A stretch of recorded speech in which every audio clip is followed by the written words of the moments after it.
How's it going, guys? Welcome to That Mini's Paint Show. Today we're going to be painting a delightful Necromancer Lord. I hope you guys are excited as I am to paint this bad boy. Hopefully everybody's having a great time. This is where we paint a whole bunch of cool Gee-Whiz minis, talk you through some of what we do when we're painting. And thank you, Lucha Bear, for mentioning that my face is now on the screen. And talking to a few of you guys in chat, always excited to see you guys. You guys are all looking fantastic. Really, really great to see everybody there.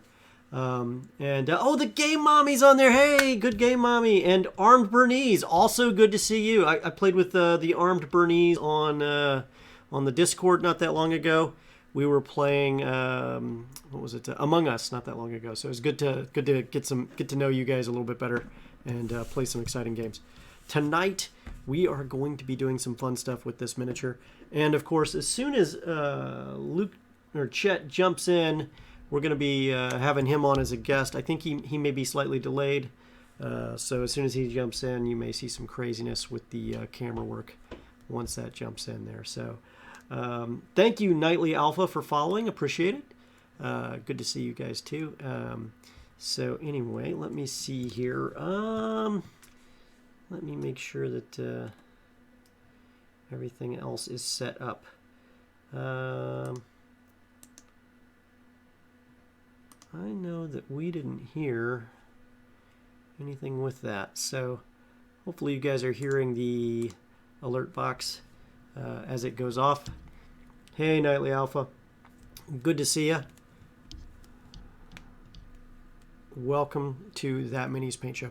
So what I'm doing is I'm prepping my my little post here, some Stickum stuff on it, and then I'll be getting down to painting here shortly. So if this is your first time on the show, welcome.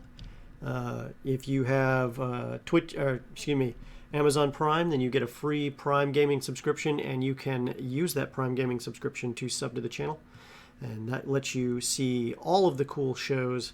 That gives you the special sub-only emotes, and that gives you access to a special channel in our Discord on the Games Tavern Discord. So awesome to see all of you guys. All right, so I've got him now set up here. Need to make sure it's not covering up parts of the base so I can get to it. Fantastic. First one you could catch live. Awesome. Well, I'm glad you're watching. If you haven't checked us out on YouTube, you can see all of these shows on YouTube. And we love seeing you guys there too. Do us a big favor, subscribe to our YouTube channel. We just put the link in chat.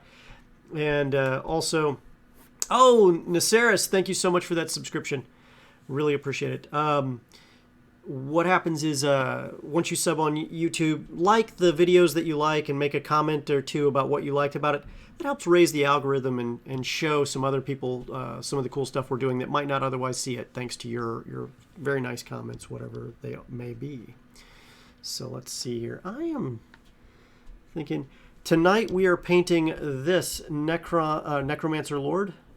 You'll see it a lot more on our minicam painting or minicam section here. I'll put it down here so you guys can see it one more time. We're going to be painting this bad boy right here.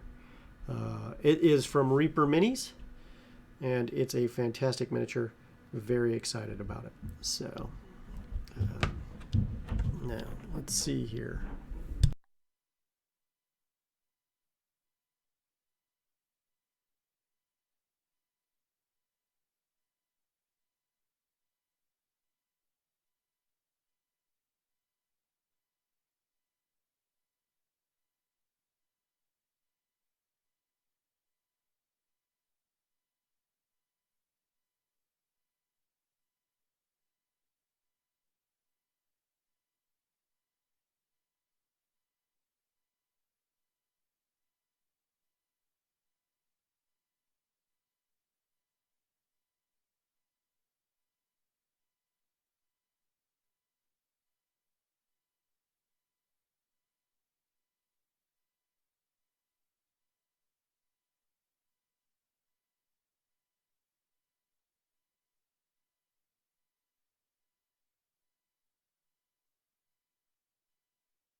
Can you guys hear me now?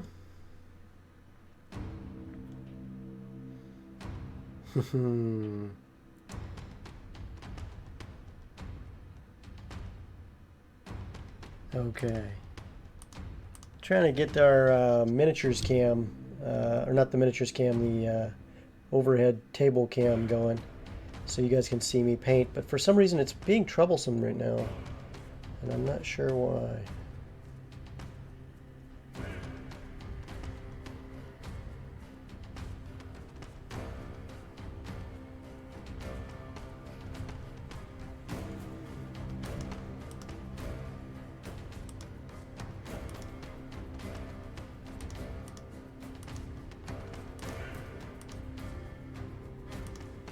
Boom.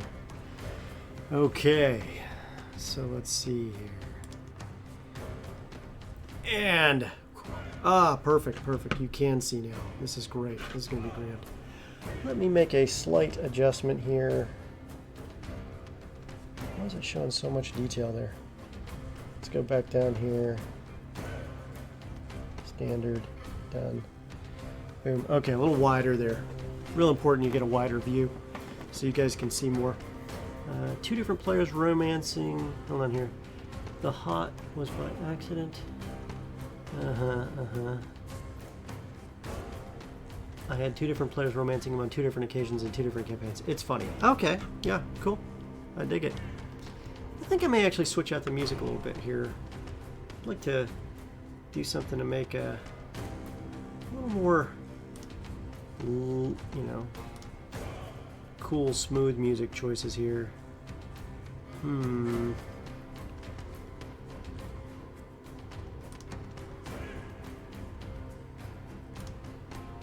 See what we can do about that.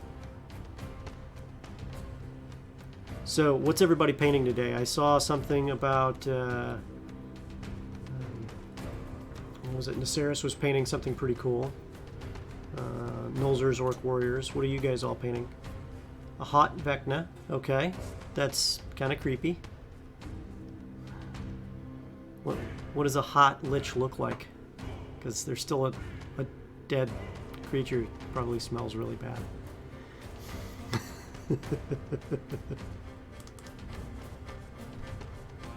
A Lich that's on fire? Okay, well, not like a Lich. Oh, okay, so it's just like a necromancer. Before, you know, Vecna before the change.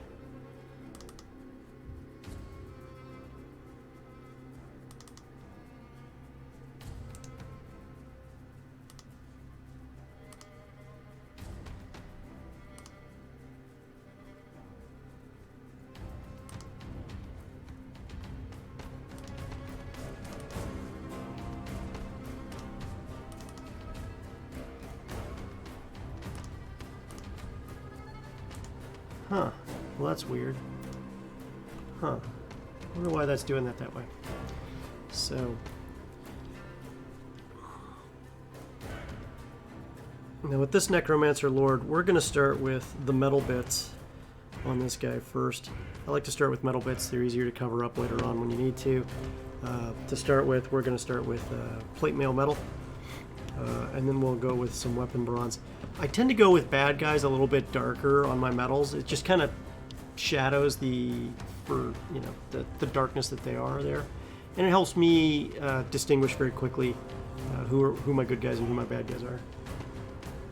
Let's see here. Gotta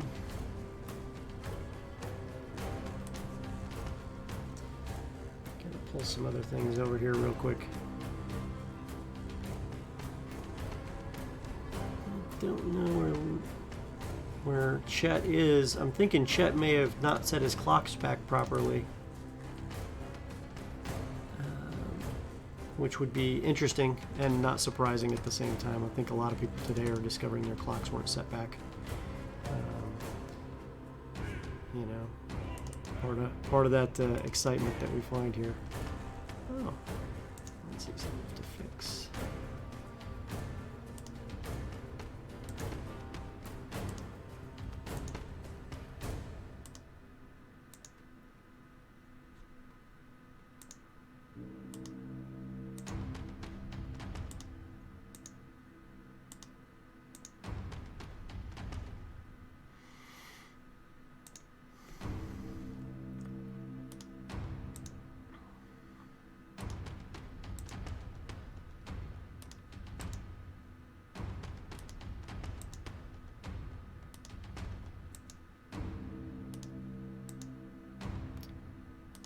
Okay, let's see what we got here.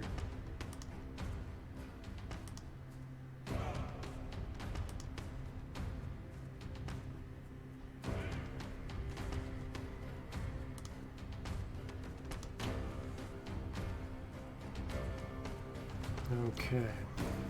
I think this is what we're going to do here.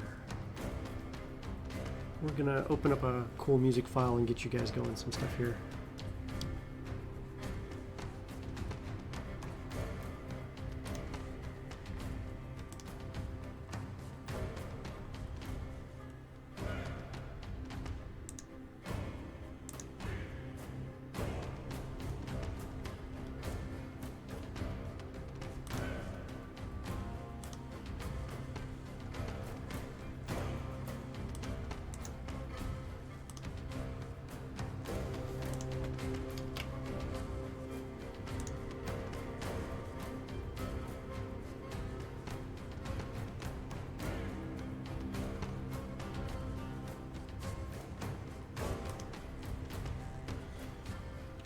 All right, let's see here.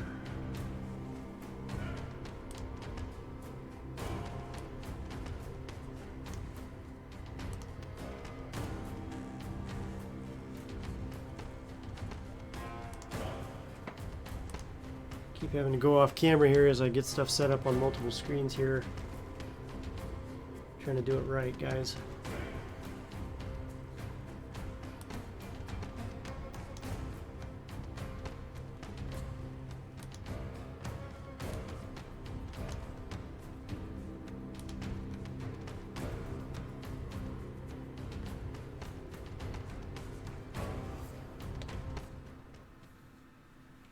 See if I can't get... Huh. That's interesting. He just wanted to stop on me here.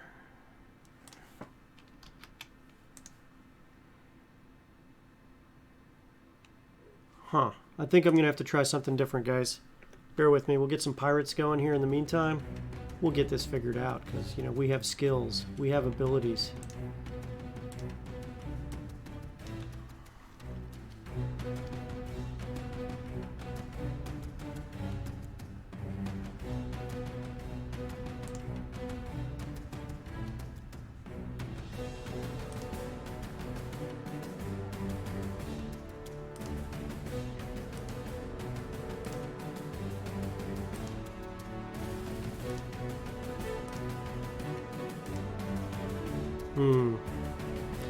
That won't work. Close that down. Try this one.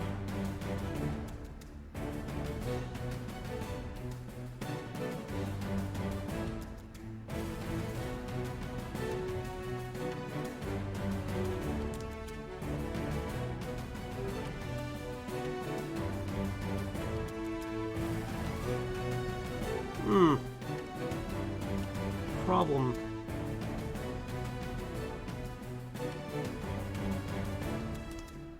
We'll figure it out. In the meantime, enjoy the pirates. It's challenging, I know. So we're going to start with plate mail metal. You'll see that right there.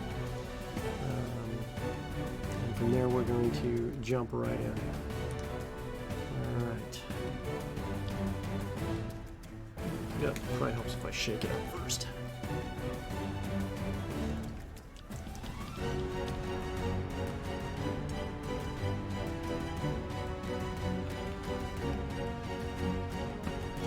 What I like about this miniature is he's got this weird, you know, strange, like, staff thing going on the miniature itself, but he's got a really interesting crown, and in addition to his hood, he's wearing some kind of plate mail and other metal armor. So, you know, trying to capture that look is going to be the challenge.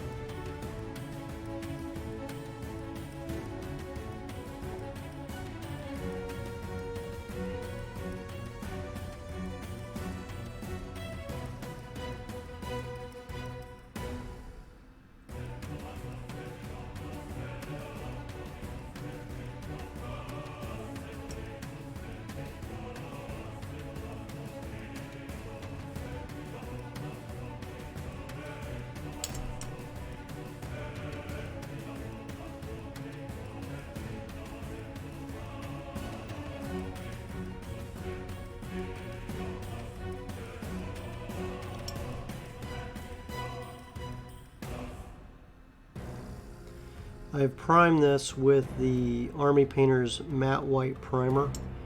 It's a bit of a challenge to make sure that I could find a place that was good to do it and safe to do it in the weather that's out there right now, but it's worked out okay.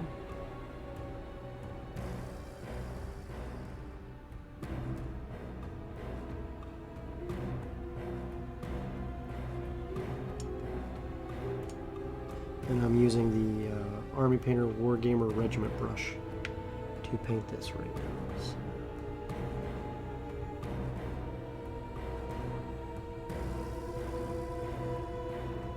You guys see that okay? Yeah, you can. Okay, that's good to know.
You'll notice that even though this is one of those exceptions where I'm not holding my wrist together with this, I am in contact in two places with the stand at all times. So my pinky is giving me the gauging and spacing and the steadiness that I need to move the brush. You can see it right here as I go. That steadiness is necessary to get a precision paint. I don't just unilaterally hold my hands separate. They're always in contact with each other somehow to keep less movement on the model and keep the brush more steady as I go across each section of the miniature itself. And as they say, you bring the model to the brush, not the brush to the model. Use the natural action of the brush so that you're flowing more easily and you'll have less brush fatigue. The painting begins, yes. Big thanks for that sub earlier today, Miss Harris. Huge, huge thanks. That support means a lot to us.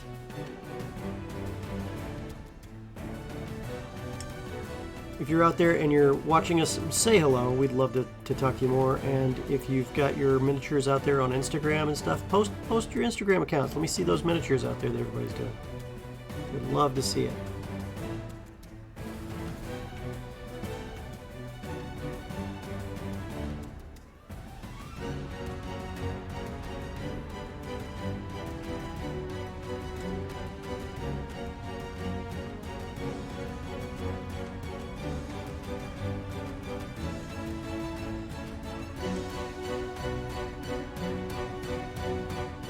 Oh, Alpha sub too. Oh, Nightly Alpha, thank you so much for subbing. Huge, huge impact. Huge impact. Those subs directly correlate to our ability to make even more awesome programming for you guys. Woo-hoo!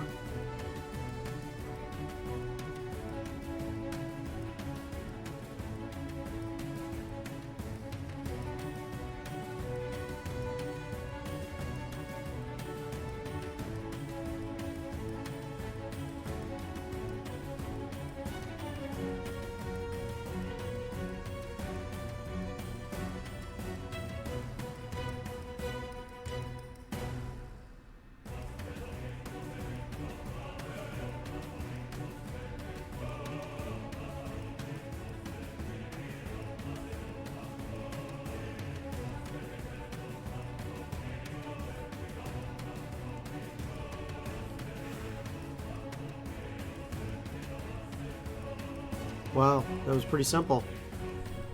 A little bit up here I need to get a little more of.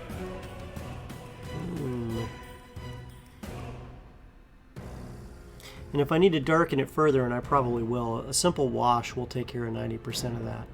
It'll make it real easy. Alright.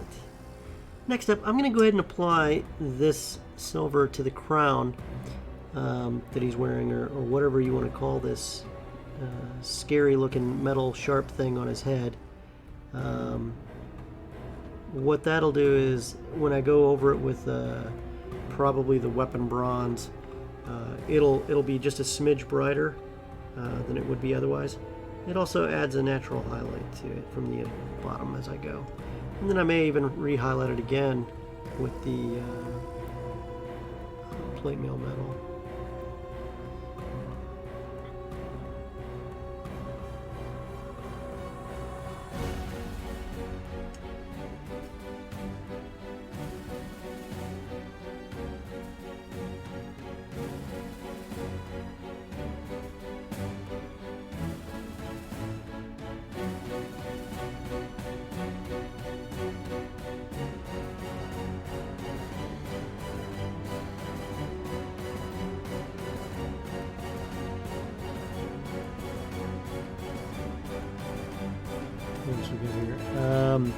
So, talk me through it, guys.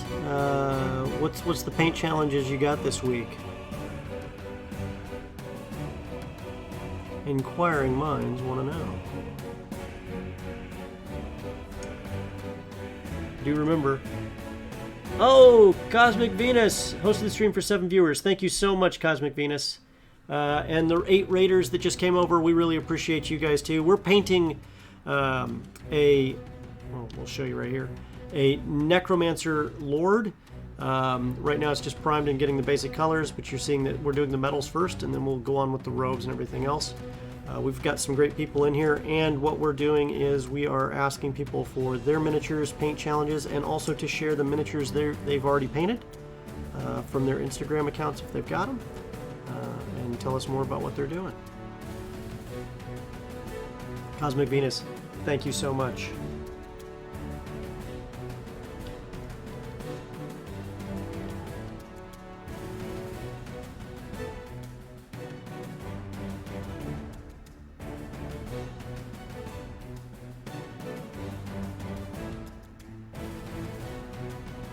Oops. Sorry about that, guys.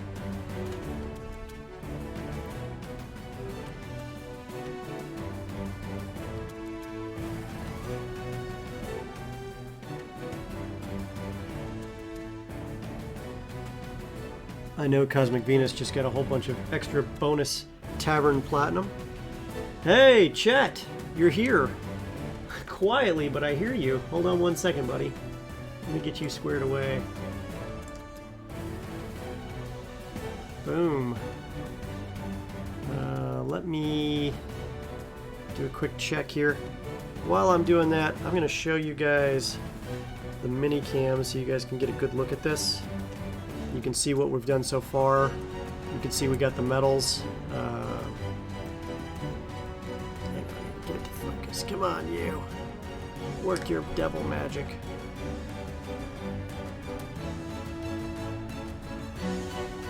He wants to fight with me.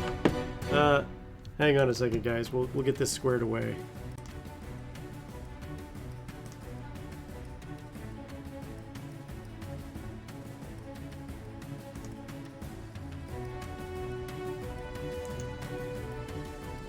Boom. Let's see here. Next step. It's making sure we get the video settings set right so Chet can come on the line and everyone can see it.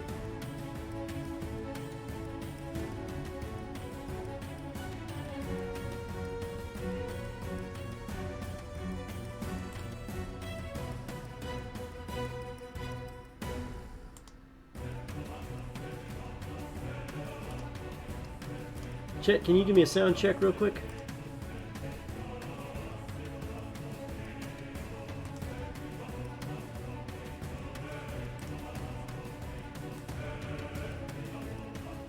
Hello, can you hear me? Yeah, I got you loud and clear, Chet. Yeah, I got you loud and clear. There you go. Okay. Hang on one second here, guys. I'm gonna make sure we get this set up correctly here.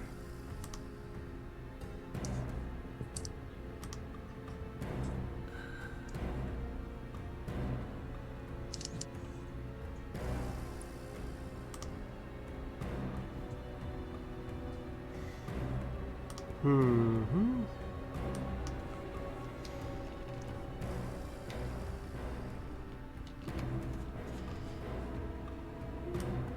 There we go. And last one. Stand by, guys, and then you're going to get to see Chet in all his amazing glory.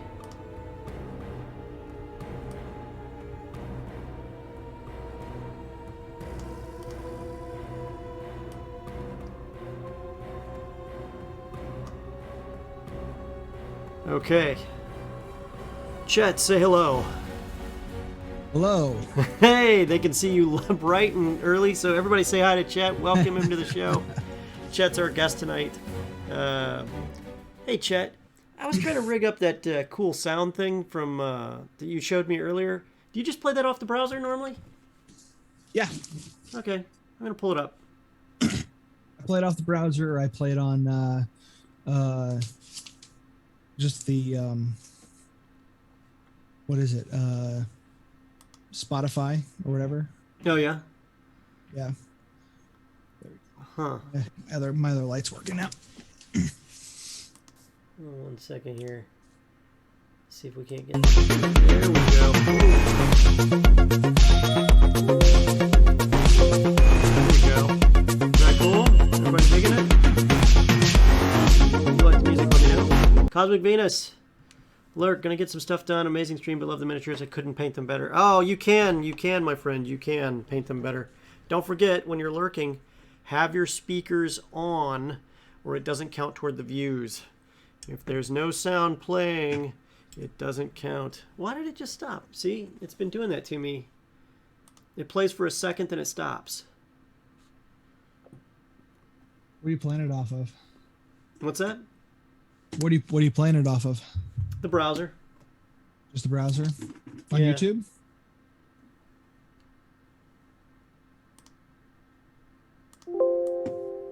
What's that? I just playing it on YouTube or something. Well, has it got a YouTube? I don't think they do. I think they got a Spotify. Hold on, let me pull it up on Spotify. Here we go. Yeah, Stream Beats they're everywhere. So. All right, cool. That's there the you thing I go. like about it is you can just get them played. Mm-hmm. Just log in.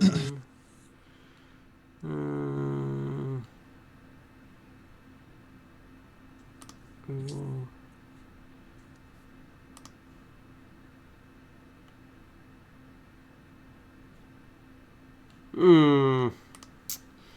Well, that's going to be a challenge.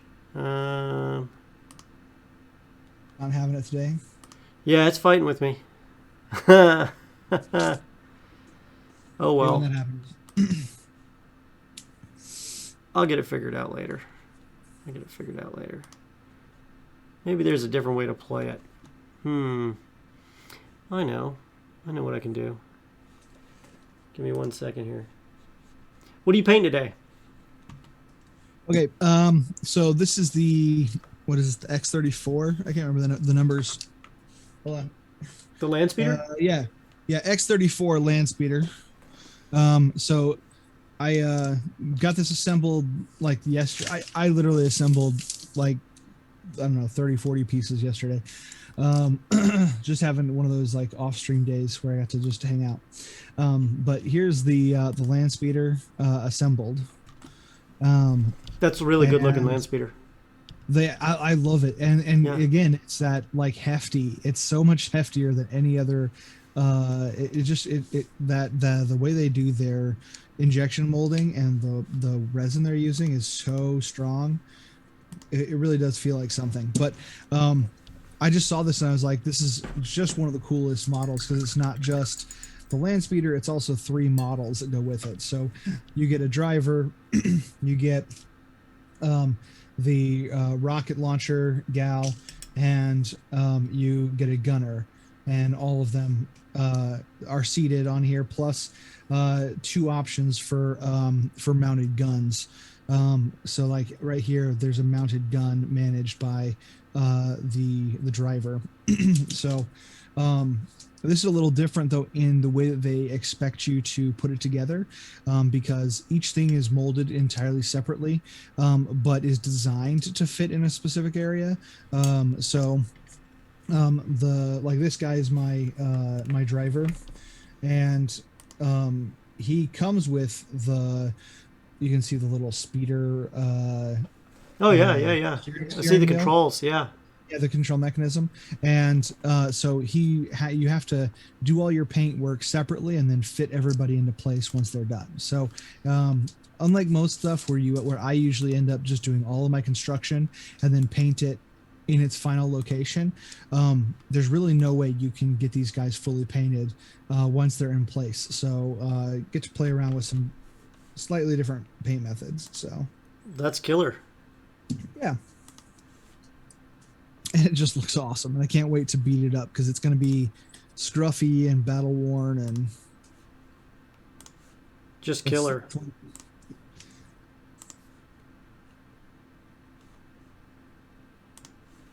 Let's see here. What else have you been working on today? Anything? Just priming, and like I said, I did a lot of construction. So I primed these up for tonight, and I always try to have like extra gribbly bits. But I also picked up this pack of like scatter terrain for Star Wars Legion. And so I was playing around with those. So it comes with like some boxes, and then I recently put together my Clan Ren box. I opened it on my stream and did the first bit of it, and then I had some leftovers, so I customized a couple of boxes with some armor and a jetpack laying there. So kind of like there's actual supplies. Yeah, but that's it. Just been building a lot this past week. Cleaning office. We're going on vacation this next weekend, and we're going to be in the Grand Canyon until Thursday of next week. So we're leaving not this coming Thursday, but the following. We leave on a week from today. And we're going to be gone for a few days. So I was like, I want my office to feel not so cluttery when I get back. I don't want to just come back to a mess.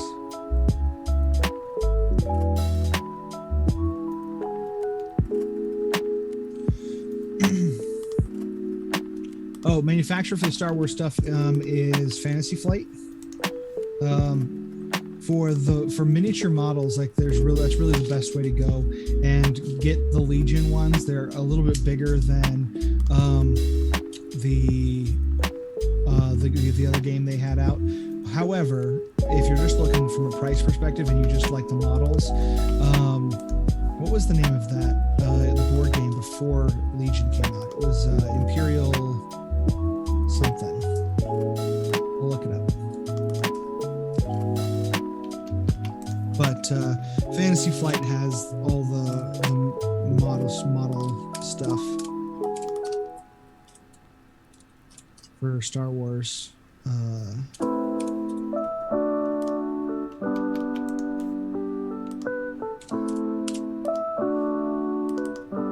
Imperial Assault was the name of the board game, and there were essentially a lot of them are essentially the same models, but at a slightly smaller scale. I actually picked up the Chewbacca model from Imperial Assault and painted it for my daughter for her birthday because she's obsessed with Wookiees. It's her favorite thing. It's very similar, but they're a little bit cheaper because the game is not really being played much anymore. So if you just want the model and you want to play around, that's a good way to start. A little less expensive than going with Star Wars Legion.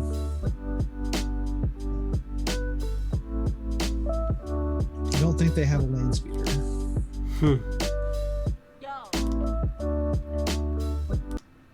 Oh, snap. All that work. I just messed it up. Darn it. Mess up. Yeah, I set up the music. I think you guys could hear it. Could you guys hear the music okay? Let me know if you guys can hear that okay when I had it going. Let's see here. Let's try. Yeah.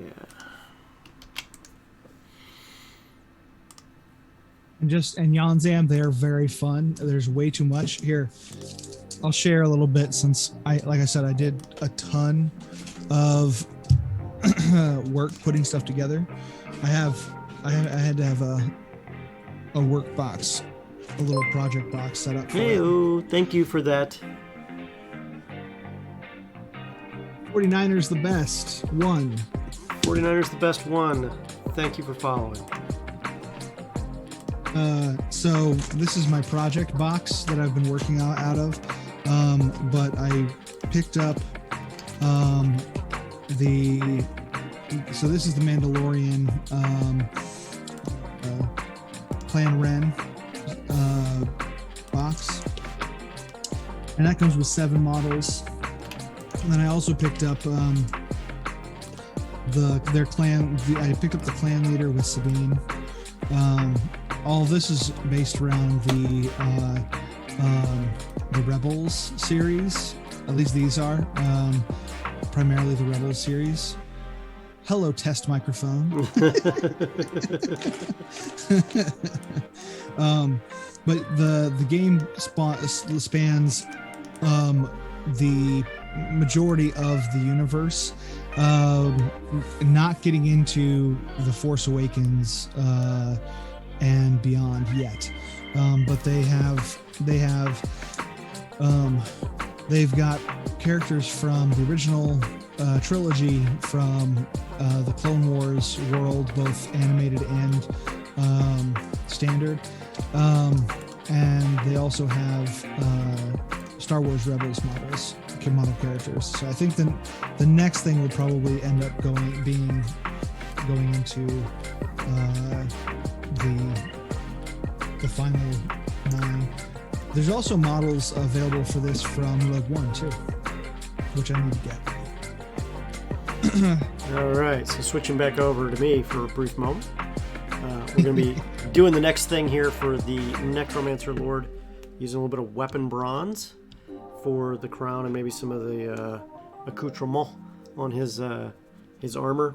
And then after that, we're switching over to his robes. I'm going to bust that out real fast there.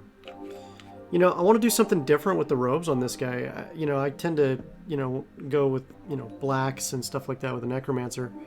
But, this guy's a Necromancer Lord. He's kind of fancy, kind of special.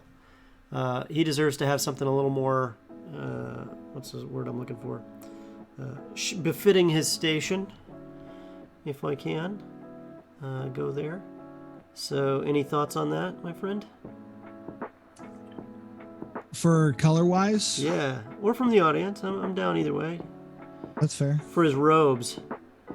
But what are you thinking, Chet? I mean, I've always liked, from a royal standpoint, purple is probably like one of the strongest. Ooh, yeah, there is a dark purple I can use. Like, yeah, there's a bunch of good purples out there. And it's really fun to, there's a lot of ways you can, like, make it a little bit more magical as far as, like, adding some effects to that, because purple works with pinks, it works with teals, it works with all sorts of colors that you can kind of blend in if you want to do like a glaze. Do a little glaze on it, or just a wet blend, like where it goes from like the really strong purple to just like really light teal on the bottom, like on the bottom rim. You can blend that really nicely, and it doesn't take a lot of extra work to do that little edge blending right there at the edge. Yeah. I'll have to. We'll do a 3-color choice here and set it up with the purples, and we'll do a similar thing with the robes that we can do with hair to bring out the robes, maybe.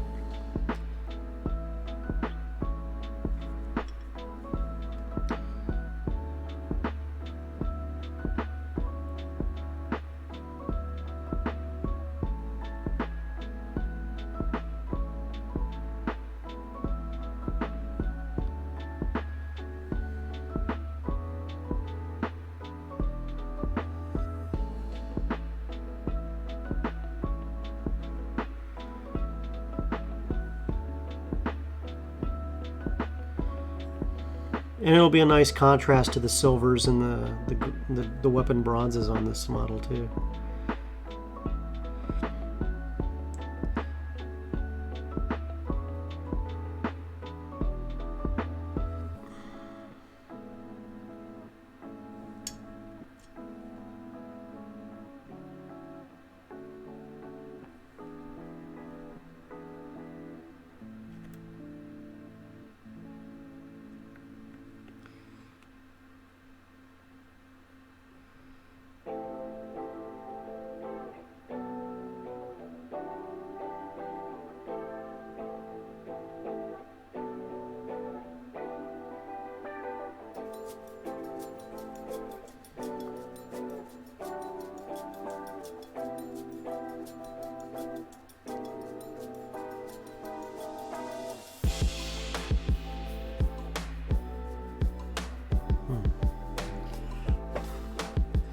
Now you can see his crown and his belt buckle is fancied up a little bit.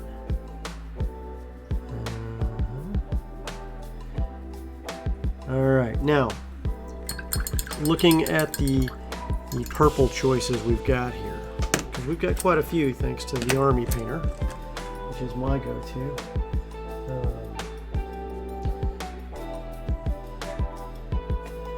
We can literally do it like this. I can just go over to my paint area, because the way I organize my paints is by tricolor, or actually by gradient. So I've got like all of my grays and whites on one area, my pinks and flesh tones and similar colors on another one, and then my greens, and then my blues, and then some of my effects paints are all on different rows. So depending on what I'm doing will determine what row I pull from. Like you can see all the yellows and oranges right here as they flow in.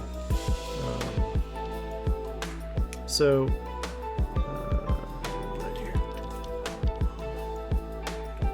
We're gonna mix these up real good, and I'm gonna show you the bottom of each one of these, and you'll be able to tell from dark to light, this is the color gradient we're going to use. So it's a really good choice there. Yeah. Yep. Ooh. Yeah. It's going to be pretty. Yeah, and I'm going to start with my dark colors and then work my way up. So we'll start with Alien Purple, then we'll go to Oozing Purple, and then from there, after Oozing Purple, we'll go to Toxic Boils. So Toxic Boils, great choice.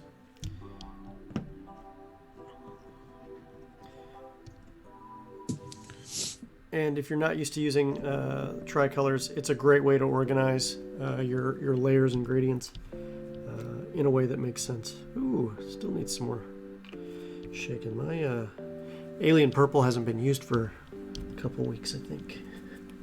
I was doing a lot of zombies last week. Like a mountain of zombies, my friend. Because a single zombie isn't just going to cut it, right? Yeah, I mean, once you paint one, you gotta kind of start painting. You gotta paint the horde. Absolutely. So is the speeder for you or a commission? Oh, it's for me, 100%. I've been on my channel. I've been working through a series doing the Star Wars Rebels. Oh yeah. My Rebel scum. Go ahead and hawk your channel a little bit there, Chet. It's good. Okay. Go ahead and tell people what your channel is. I stream over at Luke Thomas. I'll be painting up more stuff, more Rebels probably tomorrow. I usually paint on Mondays and Wednesdays. And then I play games periodically. Right now I'm playing a lot of Star Wars The Old Republic because I needed that KOTOR kick, but I'd already completed both games recently, so I was like, I want something similar, and it's a pretty good MMO, and I haven't played through it before, so I was like, I'll give it a go. Yeah. So I've been playing that on stream a little bit as well. And for those who don't know, Chet works with us on a regular basis on several shows. He is often the tech goblin behind the scenes making some of the magic happen. today he gets to take a break from all that and just paint with us, which is also nice. Yeah, which is lucky. Yeah. I was late because my kids were busy letting the dogs out of the backyard. Oh, And see, here I was thinking that you were late because you didn't know the time had changed over the weekend. No, I did know the time had changed. But I did also think that we were later. I don't know why. I thought we started at 6. So when the dogs got free, I was like, okay, I can handle this. So obviously not, because as soon as I got the dogs in, I got the kids settled. My wife actually is like, you know what, we're all going to sit and watch a movie, and so she's introducing them to Back to the Future right now. Oh, 1986, multiple times. I love it. Yeah. And the great part is they kept 1986 pure. Like, 10 years later when they're doing it, it's still 1986 when they go back to 1986, Yeah. They kept everything exactly right. Although I'm still waiting for my flying car. What a jip. Right? My We were promised hoverboard. many things. None of the cool things that we were promised that were things that we got, but we got a lot of the other stuff. Yeah. Yeah.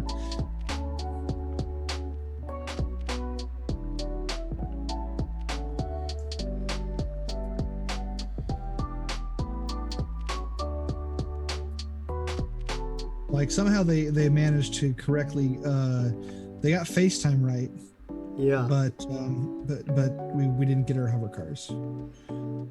It's unfortunate. Yeah. What was it? Didn't he get fired via FaceTime or something like that? Yeah, and it was like FaceTime, fax, chat, like email. They I was like, that's a tad overkill for a firing.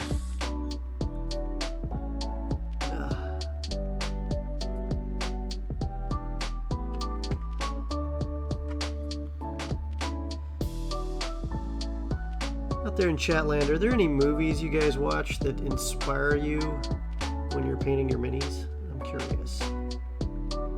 Or listen to as you paint your minis?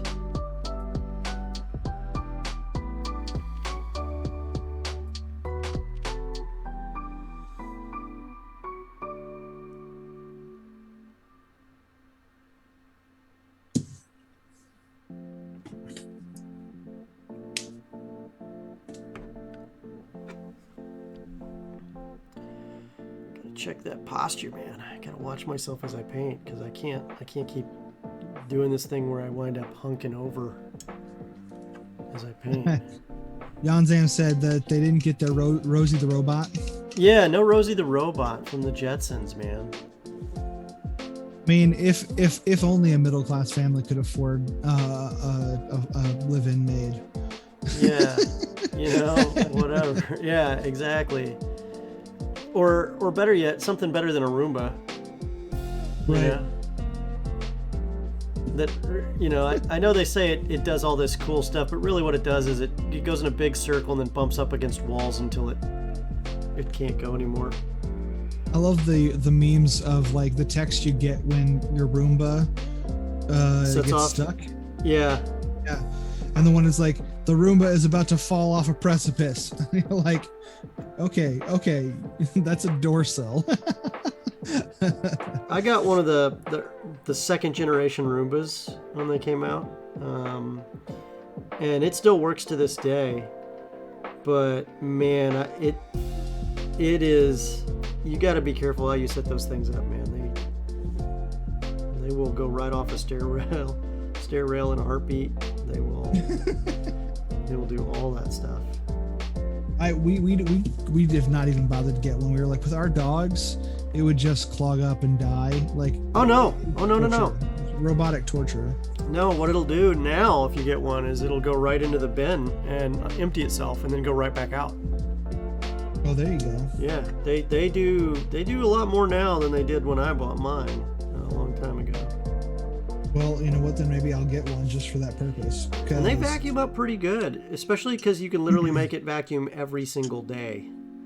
So yeah. It can volume do a lot of stuff. You just got to make sure that you use the little blade thing on the brushes every now and again to clean the hair out. That it'll suck up in there that wraps around the roller. But yeah, that's pretty cool, man. I have a giant dog who essentially sheds smaller dogs. Mm-hmm. So Oh, yeah. Well, they actually have a pet version, too. that's smart. Yeah. Well, they even have a shop version if you want one that'll pick up bolts off your floor. Oh, that's where that screw went, you know? Nursery Zero. I think that's. Sorry, I'm gonna butcher names. I apologize. Naceris Zero. Yeah. Naceris. Says that they listened to the Doom 2016 soundtrack. That's a good one. That's a good one to paint miniatures, especially for 40K. That's perfect.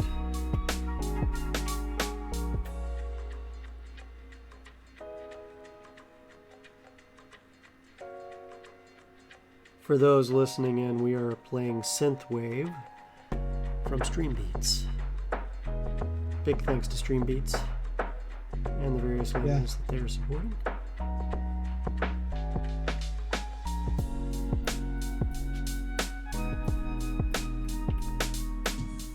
I found it in a recent stream that I can also pump out the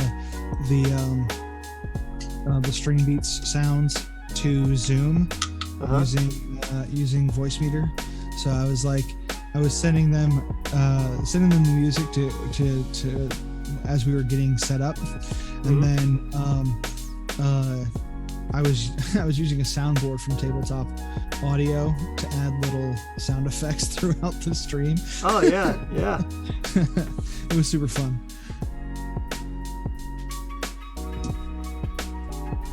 I was thinking I'd just load this up into like Stream Elements or something, but it only wants a URL for a YouTube thing, and I'm just like, I can't do that.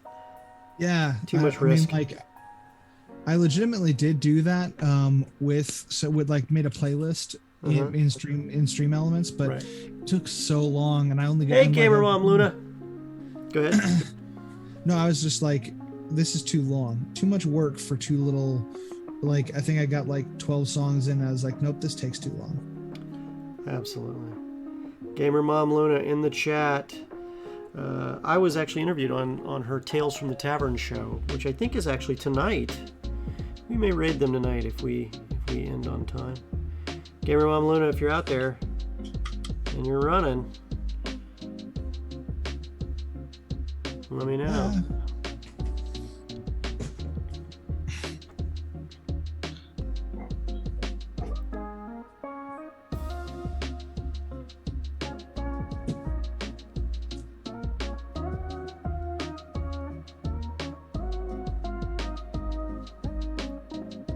Thank you very much. Oh, Bad Fapple. Thanks a lot, man. Thanks a lot. Appreciate it. Your cheers warm us and help support some really cool upgrades for some of the cast and crew. It's not just random. We actually do stuff with it.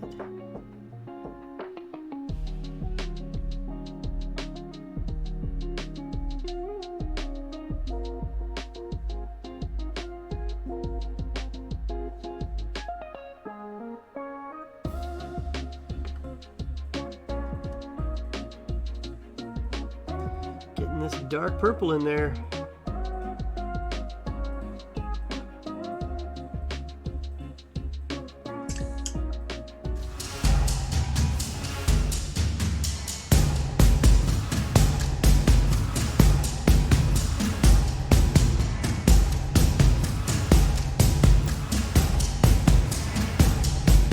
Boom! Sorry about that, folks. We had a bit of a dysfunction, and we are back. Appreciate the awesomeness that you guys are for hanging out with us.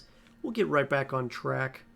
I'm not sure what happened exactly to cause the crash, but it's unusual that that's happened. I thought we had that mostly solved. Then again, we are doing some really interesting stuff with this new batch of music, so for all I know, that's on me for trying the music the way I am. So I'm sticking with Jan Zam's theory. Yeah, so without the tech guy, yeah. Scrolling up here, though, we had a question about what do we use when we... what was it? Fill joints. Yeah, joint fill gaps and mold defects and stuff like that. Well, there's a couple things I use. Neatitite, which is also referred to as green stuff, is the consistent standby for the most part. There's also some stuff called gray stuff. It's similar in that when you mix it together, it becomes gray. It's a very sturdy product. It works very well. There is some gap filler type glues and stuff you can use. I'm not a big fan, but those are the go-to items for me. What about you? I have some gap filler super glue that I've used on really rare occasions, but it hasn't been super helpful. It really just depends on the size of the gap that you're trying to fill. For me, typically it's going to be either a tiny bit of green stuff to fill decent sized gaps, or I've been turned on to making this thin cement plastic filler. Have you ever done that? Yeah, I've used some of that stuff, and then there's a brush on stuff you can use as well. Yeah, there's like a pre-made. I like how people do the Tamiya, like do it yourself, because basically you just take a bit of your sprue, so it's the same plastic, and you just use some of the Tamiya to melt it and then put it in place. Beware the smell. That's my big suggestion on that. It's going to smell awful, and you should probably have a well ventilated workspace for that. But definitely a well ventilated workspace. been caught off guard once or twice. Okay, let's see here. All right, we're gonna have to edit this in post to get it to seal back up together, but we'll get this covered up here. Let's see here. Where am I going here? Studio mode.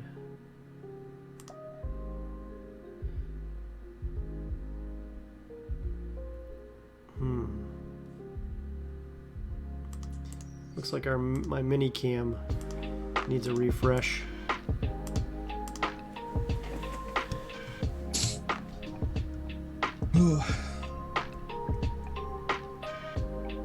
There we go.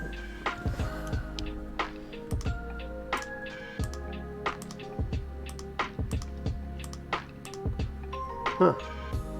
Squadron putty thinned down, but the dry time is too fast. You always got to worry about that dry time. That's a normal thing to worry about.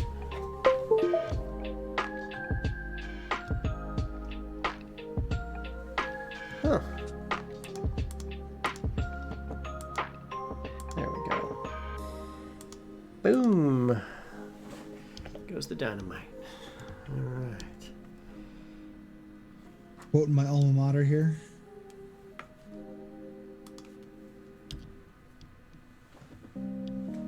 Liquid green stuff? Yeah, liquid green stuff is okay. I mean, like it's like tools for the toolbox, right? The more tools you have, the more variance and nuance you can work with, right? So if liquid green stuff fulfills that need beautifully and that niche wonderfully, then go for it. The reason I like Neatitite in particular is I only need a little to do a lot, and I can sculpt it to match almost exactly after letting it sit for just a few minutes and then going to town on it. And then I have a variety of tools to do that as well that I've picked up. Gale Force 9 used to put together a really awesome sculpting tool set made from a variety of different dental tools and stuff like that. And I just went to work and with those and have learned a pretty good handle on how to use those to achieve probably most of the effects I need. If I have to, I can make tools out of wooden handles and piano wire, but that's when you're getting into serious sculpting at that point, but it's not something that's an unknown factor for most of what we do here. I think that's where I started with the green stuff as well, as getting the dental tools, and then between dental tools and I picked up some of these at Hobby Lobby with the rubber ends that are really fantastic for little bit finer detail than what I was getting with those. I guess one is more of a cutting tool and one is more of a pushing tool. So using those in combination has been really helpful.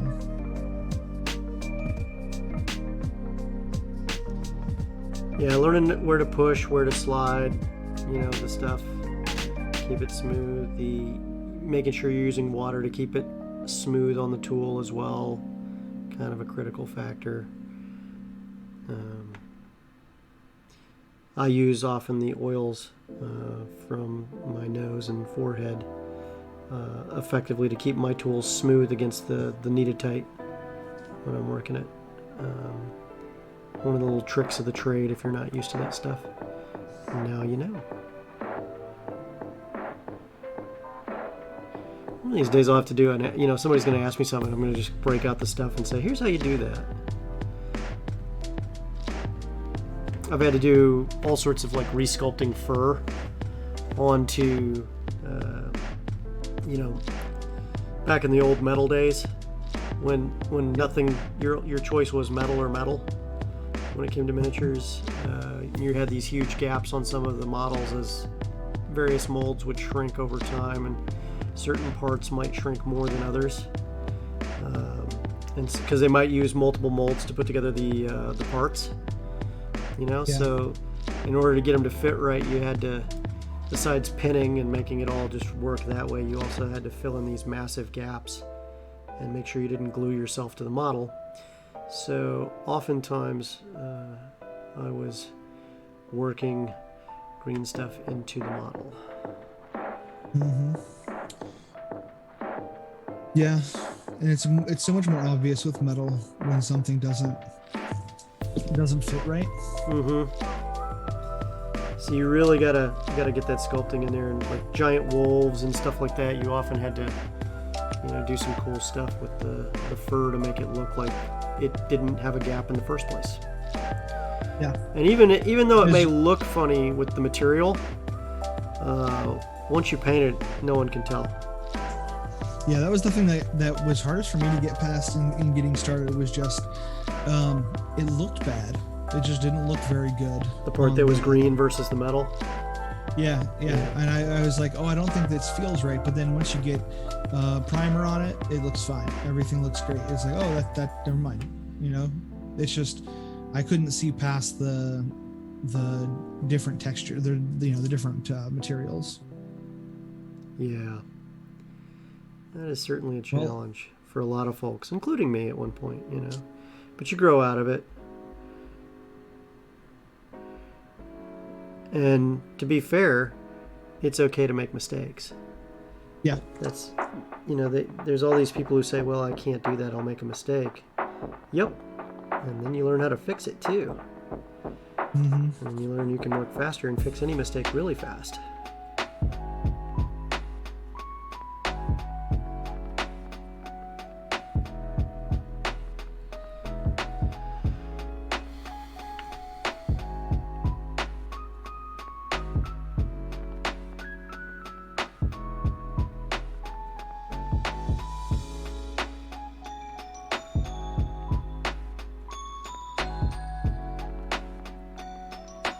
Driver's done. At least as done as I need him for now.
I'm now doing the last little bit touch-ups where I've got some undercling that didn't get some of that purple in it.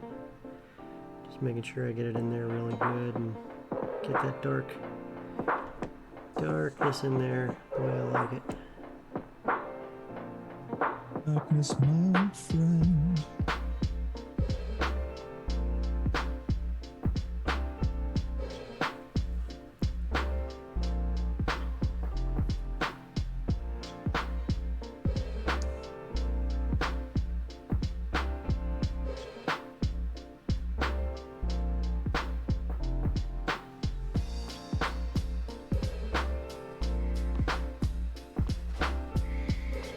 Now he's got some tattered robes around his chest area here, which you can see right about there. So the rib cage is showing underneath, but I need to make sure that those robes are also matching, but I don't want to get it on the ribs. So I'm being very careful to hit the purple in here. And I may have to do some touch-up work after I do the bones inside that rib cage, but I'm going to give it a shot here.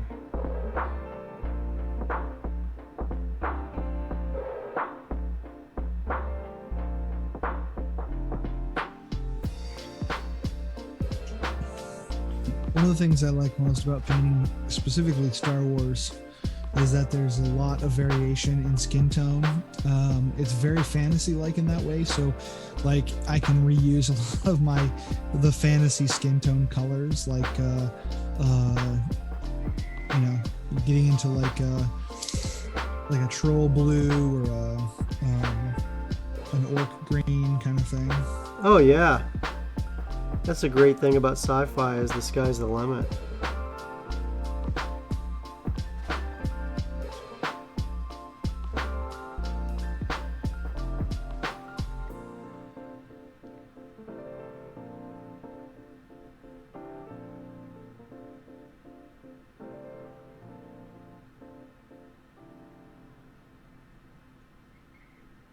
Oh, you know what I just discovered? More armor that I get to paint. One of the most interesting things is that you look at a model for even quite a while, because you have to prime it, you're putting it together, and you don't even notice that there's like a thing there, until you're painting it and you're like, oh, that's not what I thought you were. Janzum's talking about, and I think it's a good point that he brings up, is that painting seems easy compared to the prep. I would venture to say that the prep's pretty easy, because you can work a model pretty hard with prep and not have any issues. The thing I'll tell you is a good prep makes the painting really smooth. No prep makes a lot of things you've got to figure out how you're going to correct for later. So I'm big on prep whenever possible. So things like mold line cleaning before priming, gap filling if need be, because if you don't have that done, let me tell you, the painting is going to be that much harder to make it look good. And then the whole time you're doing it, you're like, I can see this giant, gaping crevice in a straight line where it should be a natural organic curve on this creature. It just doesn't work as well, Yeah, I'm with you on that front of there's basically you can do a lot of prep work, or I should say you can do a little bit of prep work to save yourself a lot of correction later, because if you don't do the prep work, I mean, sometimes you can get by doing bits of the prep work but not all of it, but then there's times where you're going to find something, you're going to, okay, how do I fix this? How do I fill that? How do I cover it up? Whatever. And there are methods for doing that, but it just takes more time, because then you're working on the back foot instead of being prepared for where there's issues. Doing body corrections after you paint means you're going to have to do some painting again. Oh yeah.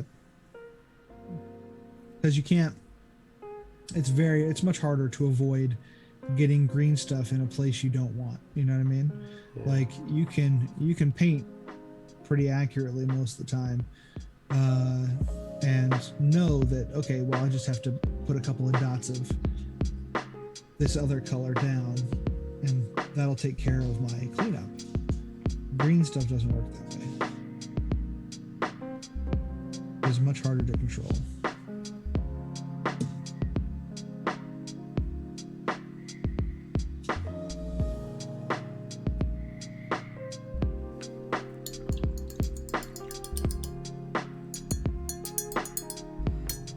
Clean off the alien purple a little bit. I'm gonna let this dry for a moment. While I'm letting it dry, I'm gonna give you guys a good look at it. And again, this is just the base coat of a dark purple across the model. We're going to add two different layers of highlights to this. We're gonna leave the recesses this color, and if we go extra bright, that's fine, because I'm gonna tone it back down with a wash, which will, in this case, reduce the need and requirement for a glaze. Otherwise, I'd be going with a 6-color potential palette for just the purples. That can be a bit much for me today.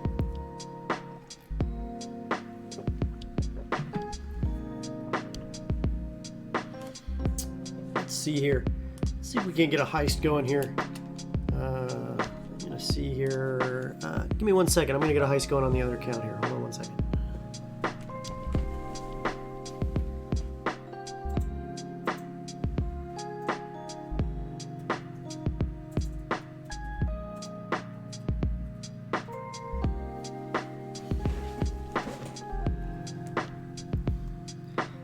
Remember, if you're watching us, you get additionally, in addition to Tavern Gold, you get Tavern Platinum, which is our back-end currency that you can't see on your screen. Oh, look at there, Yanzum joined. Okay, let's see who else is going to get in there. Saris, if you're watching, type in !heist and a small number, at least 100 probably, or higher, depending on how much Tavern Platinum you've got. And then from there, we are set to, hand over some platinum.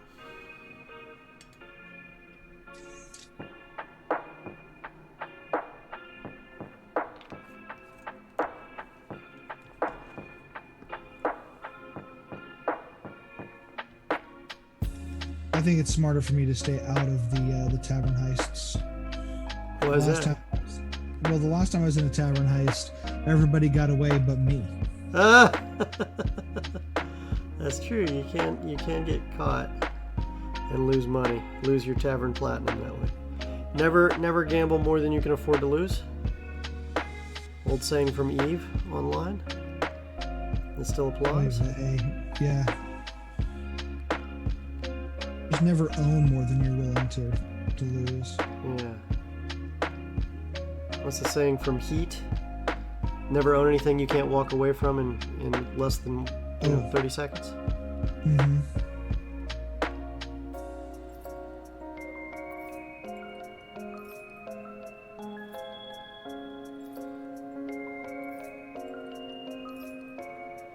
Oh, sorry. It's absolutely a great theory, but also, as I'm realizing, like right now, just my office alone has so much crap. It's taken me days to weed out stuff that's going to go to Goodwill and stuff that I just need to finally throw away. Well, just also remember, those guys were bank robbers and criminals.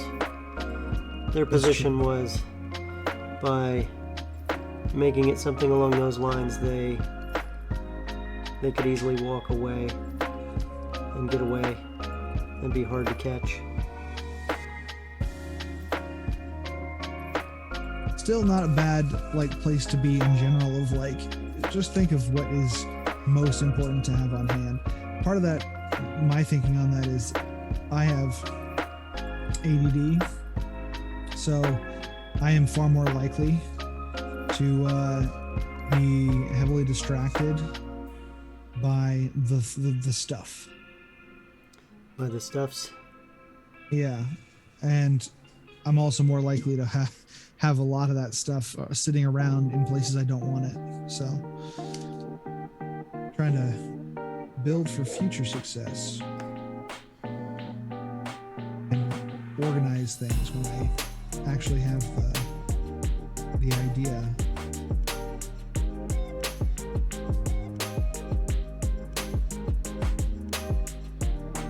Just doing some touch-up work now.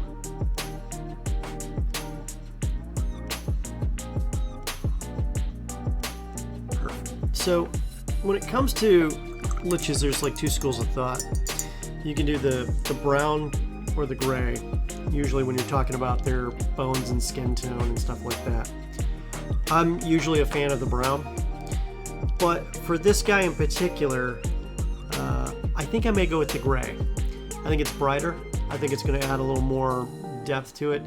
The brown will already be in the staff that he's carrying anyway, so I'll have some browns there. But by having those grays like on his hand wrapped around this particular staff, it's going to show that much more. But that'll also include his rib cage too, so I have to do some specific things to pull out the rib cage and bring it in. So with that in mind, I'm going to start with a little bit of a dark tone wash in the rib cage so I can see it better. Sometimes starting with a wash is a neat trick you can use when you're, especially with white primed miniatures, so that you can see detail before you get started. Look at this. Villas made 3,000 Tavern Platinum. Beast mode on. Holy crap.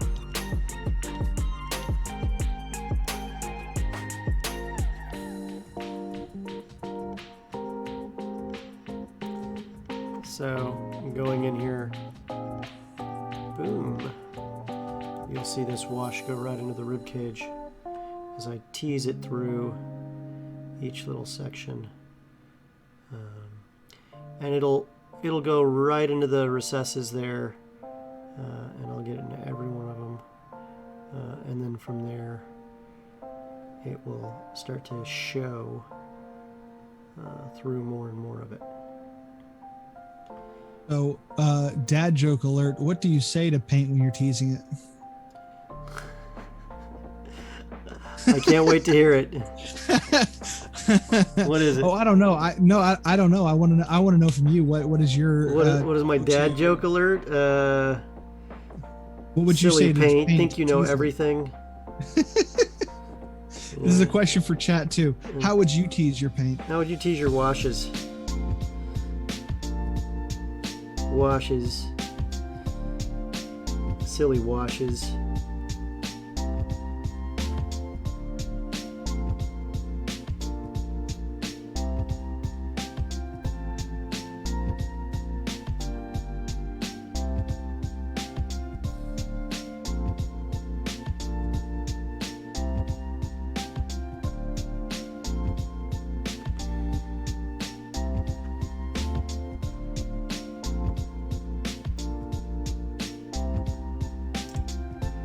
So you can see I'm also, while I'm at it, going ahead and getting his face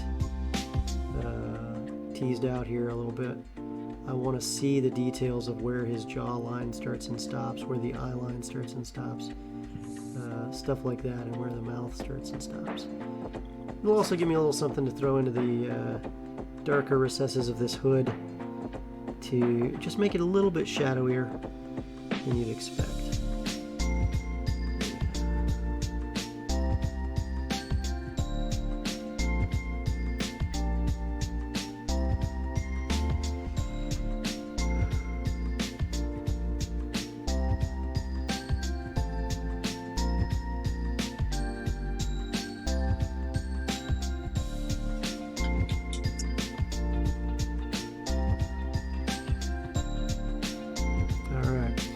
So while I'm letting that dry, I'm going to hit the hands. The insides of the hands are going to look pretty amazing too, because I can see the wrinkly bits on them from the flesh, the knurled, fleshy fingers and palm. It's inside this armored bit, and then the hand here.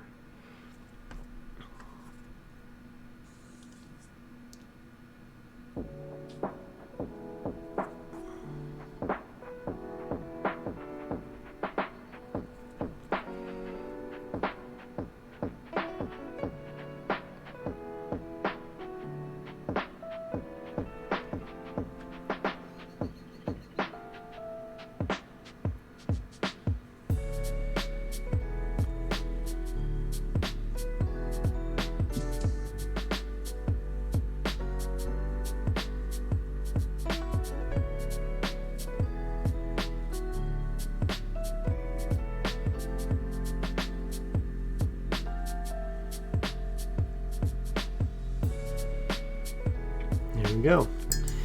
Now, while I'm at it, since I've used the dark tone, the alien purple on the cloak and so on, I'm going to let the wash dry for a little bit. And then while that wash is drying, what I'm going to do is I'm going to pick out the browns I'm going to use. So we know that good old monster brown is a constant standby. But I think instead of leather brown, we're going to go with dark oak and possibly and work it up from there. Dark oak, I think, is a fantastic choice, especially for an older knurled staff of this type. It's going to be one of those kinds that you can get a lot out of. It'll go on dark, so it adds a nice contrast to it, and then from there you can layer it up to a lighter color and wash it back down if you need to.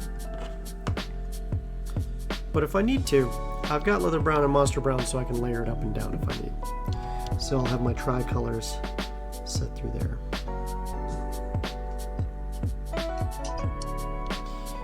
I've got this pretty thin with the wash, so I'm not sure if I'm going to be happy with this or not yet. Ooh. We'll see here. Pretty thin with the suspension fluid there. Looks like I'm going to do 2 thin coats to get the effect that I need, which is perfectly fine. Woo!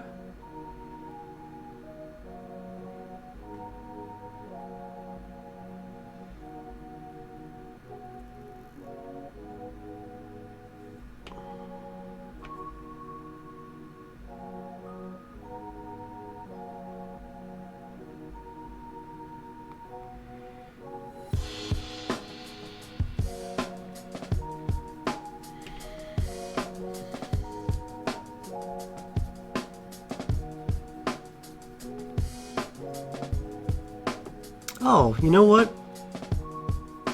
I'm wondering if that's like a dragon finger. No, couldn't be.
Woo. You know what? Yanzum, that's exactly what this music is supposed to make you think, man. Where is the cocktail waitress? We are smooth. I'm and easy perpetually now. asking that question. What's that? I said I'm perpetually asking that question. Where's my Where's cocktail? my cocktail waitress? Where's Yeah. my cocktail? We're not on happy hour anymore. are we? I'll be honest, I rarely drink when I paint. But, you know, having a slow sipping cocktail or whiskey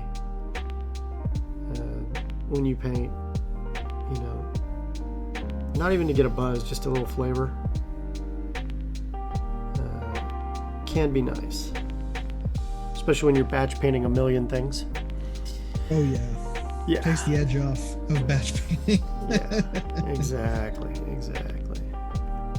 Yeah, no, I definitely think like even just having a beer and just hanging out and getting your stuff done, it can be super helpful just to relax. But I've also been going to tea more often than not on my stream. Yeah. Nice relaxing cup of tea.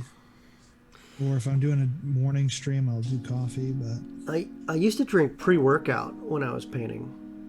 When I was doing like huge batches of stuff like that. Mhm. And because I was using that stuff when I worked out too. So I didn't get the jitters like a lot of other people do when they take that stuff. So I could paint, you know, no problems with that stuff. But I can tell you that's not for everybody.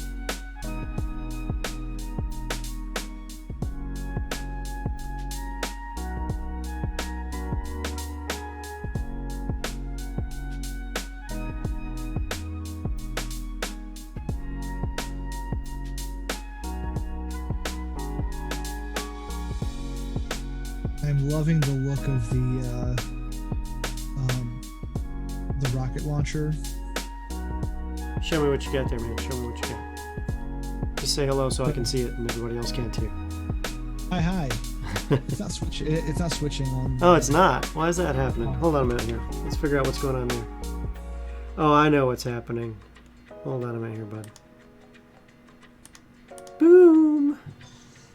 Okay, now let's see here. Now say hi. Hi. There you go. So, this is what I'm working with right now. Oh yeah. Wait, what? Yeah. So, I just think it looks really good. The Twi'lek rocket launcher.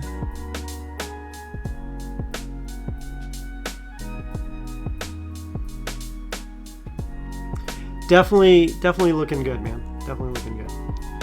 Very impressive. I did just realize though that there is a significant gap, at least significant to me, between where the torso goes together. Mm-hmm. I don't know why. It should have been pretty tight fit. So I'm worried that my glue didn't stick. I think her torso might just come right off if I'm not careful.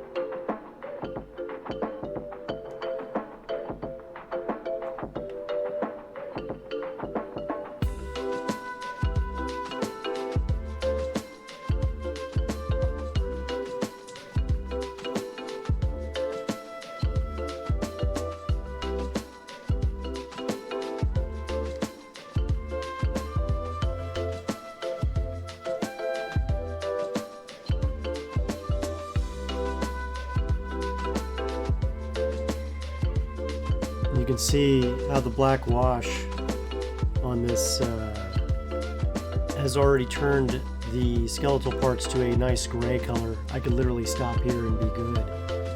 because of how it looks. But I'm going to do a little more because you gotta do a little more.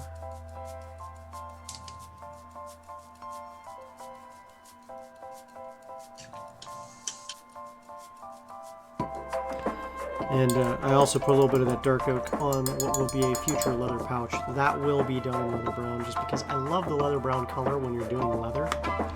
The other choice I could do is I could do it in a slightly more orange color. I just don't feel that that's going to really achieve the effect that I want.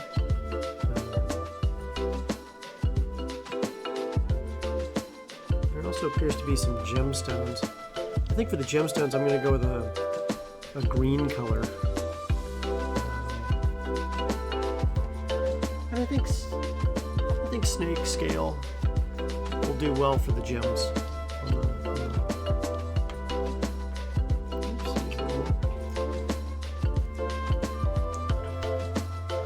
Lucha says the music might be a little loud. Oh. I don't know. Let's find out. Musica. That was probably that song's giant crescendo, but literally the volume's only at like 12. So, how about now? You got it? You good? Lucha? Lucha? Lucha Bear is awesome. By the way, if you're looking for overlays for your streams, check out Lucha Bear. He's got some amazing opportunities and offers out there, and he's done some great work for a lot of different streams.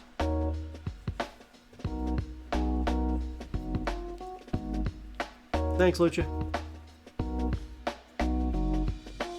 Yeah, that purple's coming out real nice. I can't wait to hit it with the mid-tones and the high tones and really do some amazing stuff with it. Hey, Lucha, that's what we do for our community. You know, if you do great things in the art side, we're gonna help get the word out.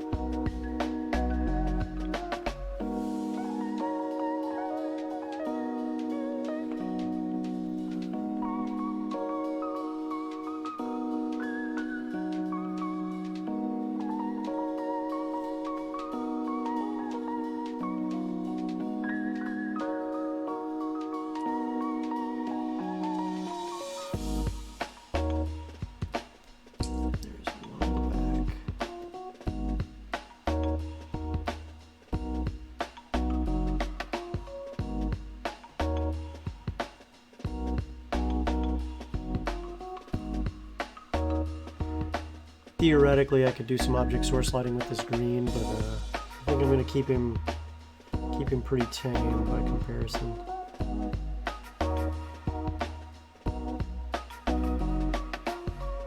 Part of the goal here is to show how fast you can paint a Necromancer Lord to a high standard.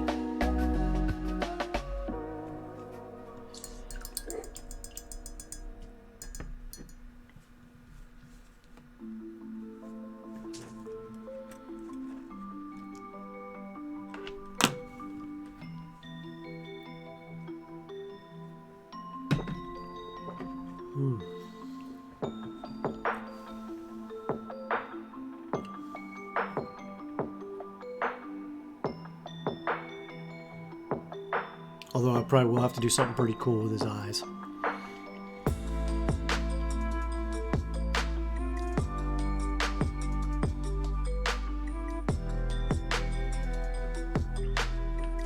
Okay, so next up, for the next steps, we've got Oozing Purple and Toxic Boils. So what we do first is, we've got the dark purple throughout this particular model.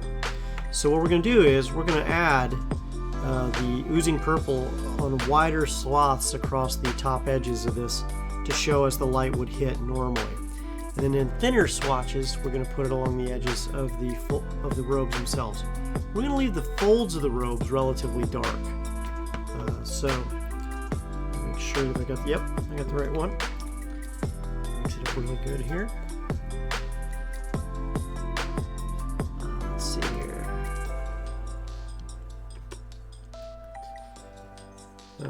And for those interested, our paint plans are also under our different tiers on our Patreon. So if you're looking for the paint plans that walk you through step by step which paints we use and which steps, which brushes we use in which steps, and which paint techniques we use for which steps, we actually go back over and we provide all that for you. So it's just one of the things we do. So, and then we have different tiers that let you support the types of things that you are most interested in content-wise from the game's Tavern. So if you like painting in miniatures, you can support the miniatures and models tier, and that will go right in.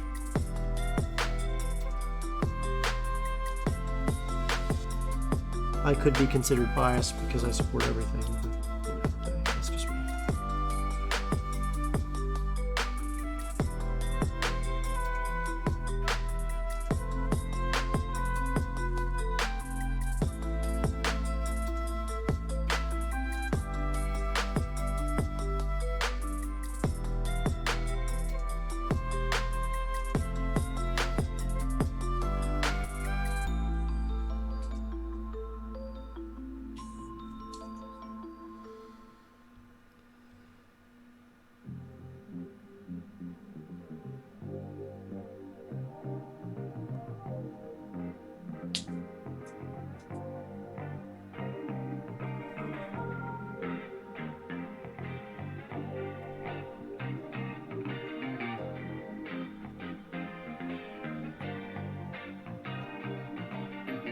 Notice I'm just getting the center of his head here, and what I'm also doing very specifically is I'm making sure I only get the center and I leave the edges darker, and then when I do it again I'm only going to dot the top of the head. And I'm considering the object sourcing for the lighting to be along the top, high noon, as I hit the various different places on here.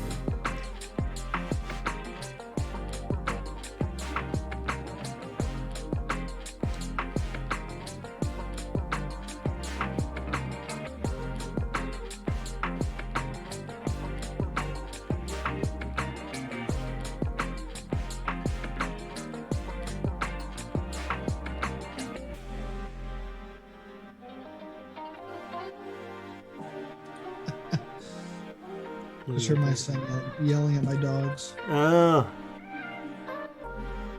It almost seems weird to hear someone yell at dogs when you got such mellow music going. Right?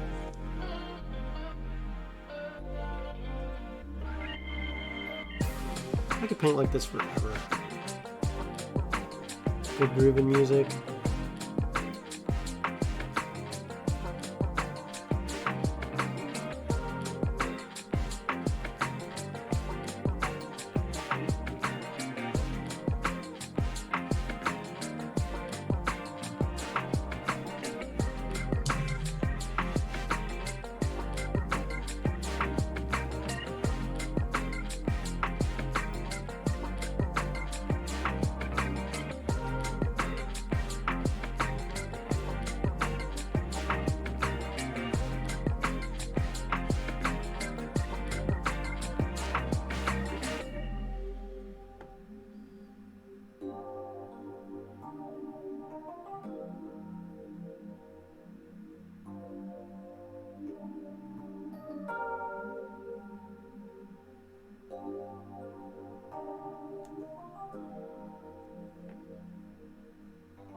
Almost got it done.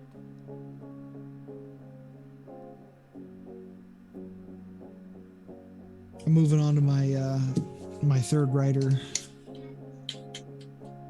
then I can start painting my speeder. I'm impressed with your speed tonight, my friend. This has been my my rate, usually trying to get like one done an hour as far as base. Granted, like I'm not doing half the work you're doing on yours because I haven't gotten my washes out yet. I haven't done any detail portions. I'm just doing all the basics. Mm-hmm. And that's because I can do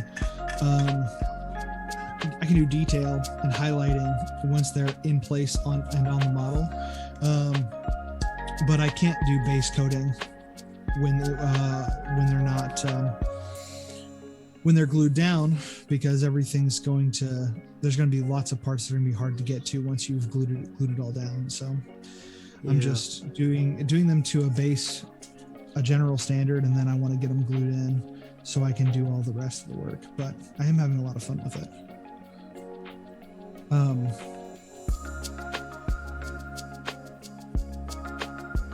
Trying to decide how I want to paint the next one. This one's actually like wearing like a hoodie. A hoodie? Yeah, the way the design looks compared to the others, there's no like extra packs or anything. It just looks like a thin hooded overcoat kind of thing that's short sleeved, and I'm like, this is interesting. Makes me want to play around with some other colors.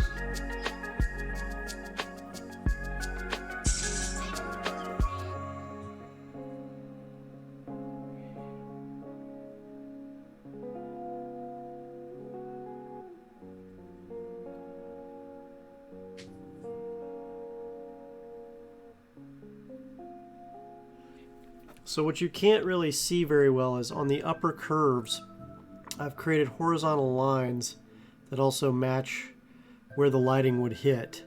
So you can see these lines here, here, here, and here. And they go across the cloak. Now it may be harder to see on camera, but I think you can just barely make out the horizontal lines as they flow along the way the light lines would hit. And the whole goal of that is to create effects across the model that would look pretty darn cool. After you highlight it, those lines, it'll create a light effect for it. Now, some of this I've got to do a slightly different vertical way because of the way the light will hit. But for the most part, that's generally speaking what we're doing.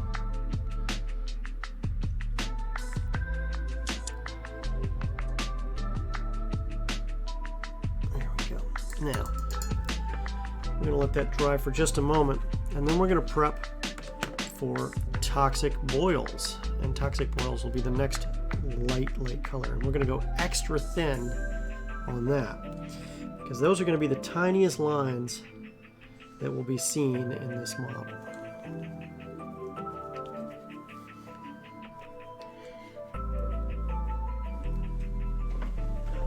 Let's see here. Uh-oh.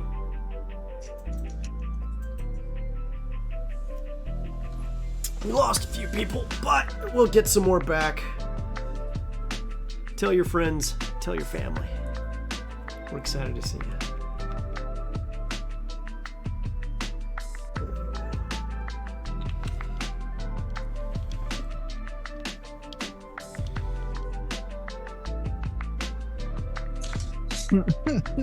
My kids have now been introduced to Johnny Be Good, so go Johnny Be Good. Yeah.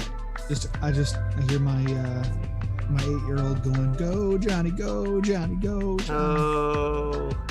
Over and over. Isn't that awesome? Yeah. You're never gonna hear the end of that. Nope. Gotta find something else for him to obsess about, so.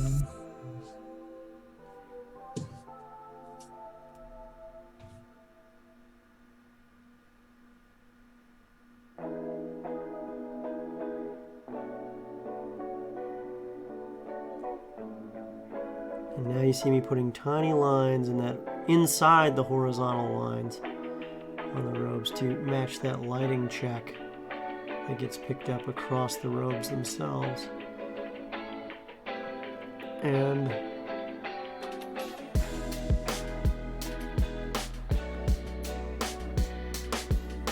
this is a challenge to do right sometimes.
almost wish I had gotten out a wet palette for this because I've got a lot of paint out here that I could probably have used a little later on another project maybe.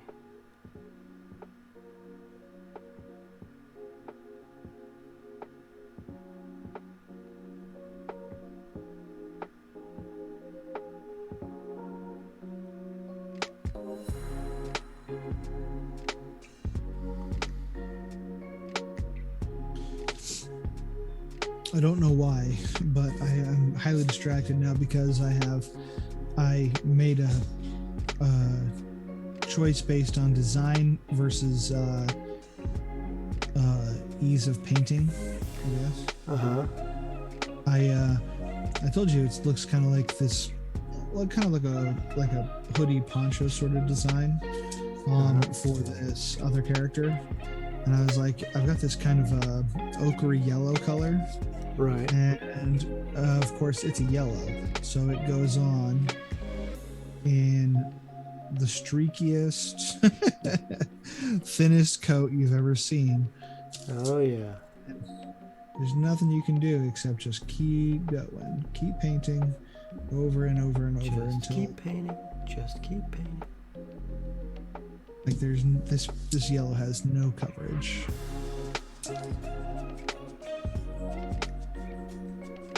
Yeah, I'm fairly certain once I have full coverage, though, it'll look really good. Because everybody else kind of has this very heavy militaristic like garb. Mm-hmm. Looks very, like padded and bulky. Mm-hmm. This looks a lot thinner and lighter, more like more civilian, because we are talking about the rebels here, so yeah, they're not as polished. What is it, the rebel scum? Yep, my rebel scum. So I was like more like a kind of a yellowy poncho sort of deal. Uh-huh. And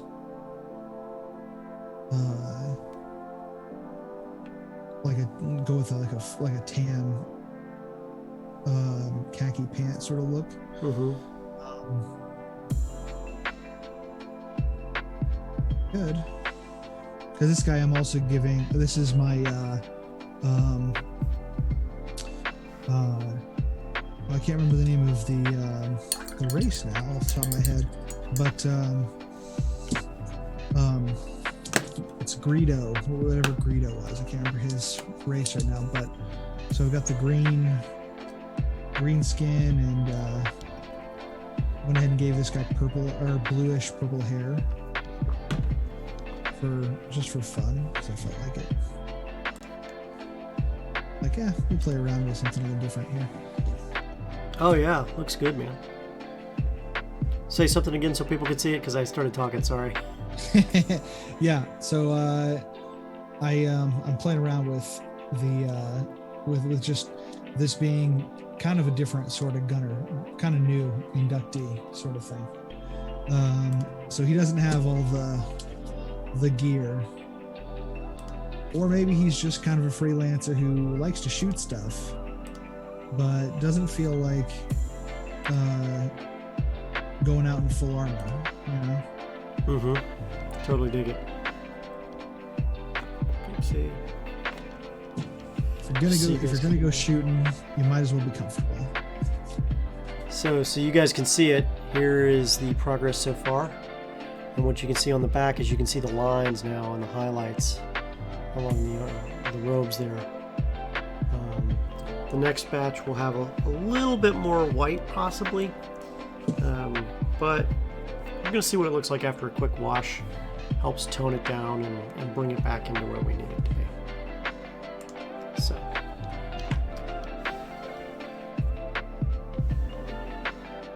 we're going to let the paint dry before we hit it with a wash, because that's bad news otherwise. Nothing like your base coat running on you. Oh my gosh, yeah. Oh my gosh, yeah.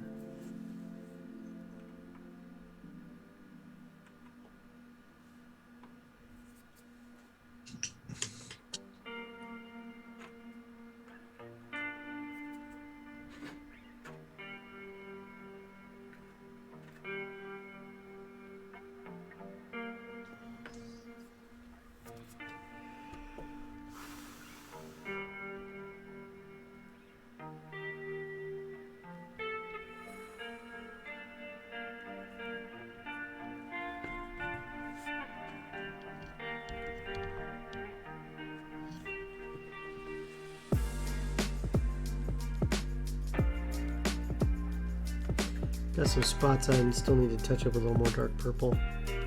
That's what we're doing. Inside the folds here.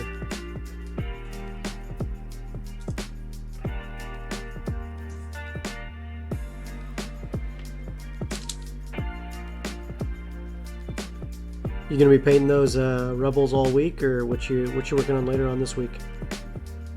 Yeah, there'll probably be a lot of rebels going on this week. I have quite a few boxes of rebel stuffs, but things that we're going to be working on this week will be like this is my first tank sort of project, first big vehicle for the game, and I'm also been doing some tauntauns for my from the rest of my rebel set. Pretty much it for right now. Mm-hmm. Once I get a little bit further into kind of my rebel army, because getting into it, like the skirmish game is pretty simple. I probably have enough to field 3 or 4 different types of armies for Legion, just in what I've picked up in the last couple of weeks that I've been doing this. Oh yeah. So I'm gonna move on to probably working on the Separatist Alliance, because I want to do some robots as well. But I think my plan right now, because I have a lot of different pieces now to play around with, is I have this tank, which is it's not the speeder, but it's not exactly the tank, but that's the layout they've got for it. And then I'm going to do my tauntauns for basically like a light cavalry setup. And then I picked up the Mandalorians, and they're probably going to be my favorite to paint, because there's a lot of options for painting those, and they just look really good.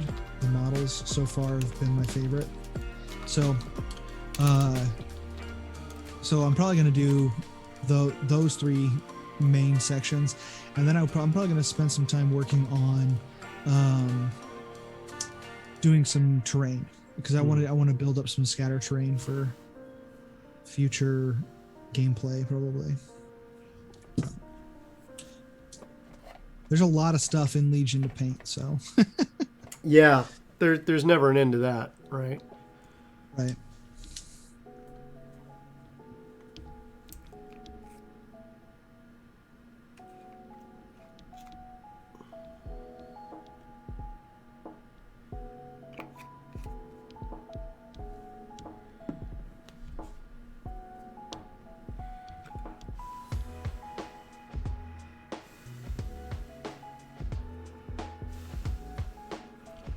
Alright, now we're going to go into applying purple wash all along the purpley robe sections, just to tone it down a notch and get it where it needs to be.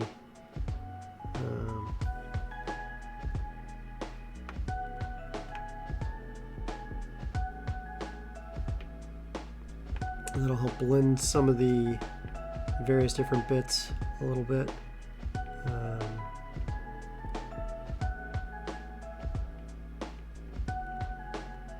And take a little bit of that line out that you see throughout the robes.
we go.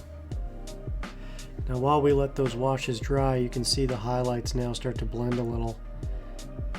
And they then look really, really good because it's now taken that whole effect and just blended it down as it goes across the gradient of the color. Same thing on the front. You're starting to see a lot of that blended color start to look as the highlight effects take their effect in. It'll look even better once it dries, but we need to see it dry first.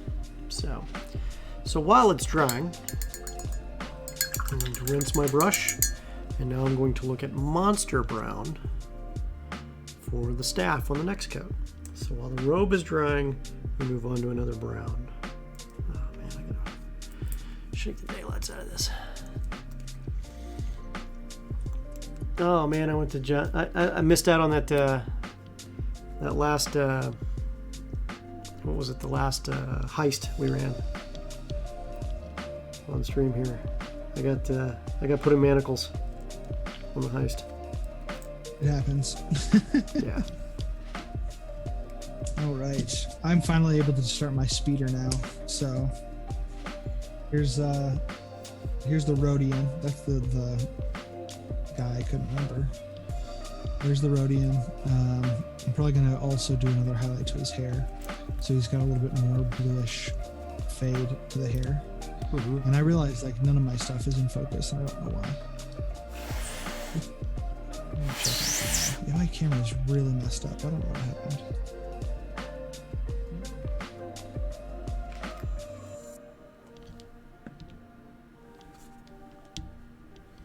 Camera's looking good, buddy. You'll be all right. Yeah. It's very washed out. My Logitech is being rude. You trying to make that magic work?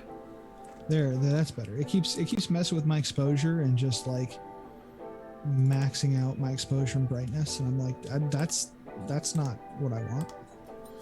So there, a little better.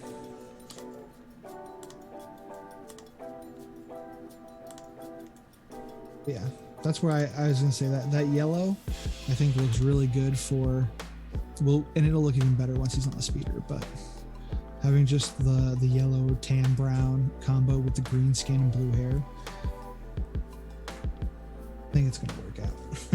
Yeah, it's looking good, man. Okay.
while I'm at it, I'm going to go ahead and, now that I've hit the monster brown on the oak brown, what I'm going to do next is I'm going to switch over to dark tone on the armor.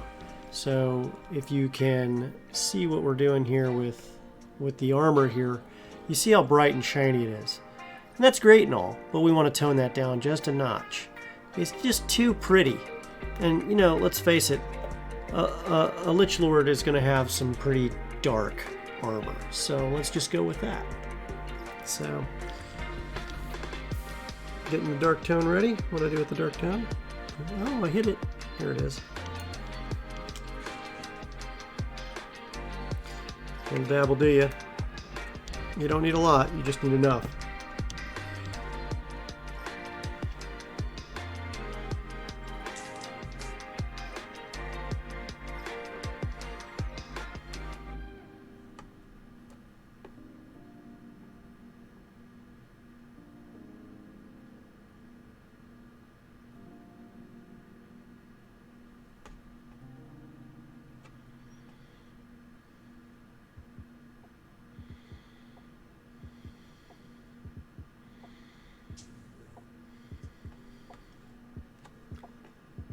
Now the belt.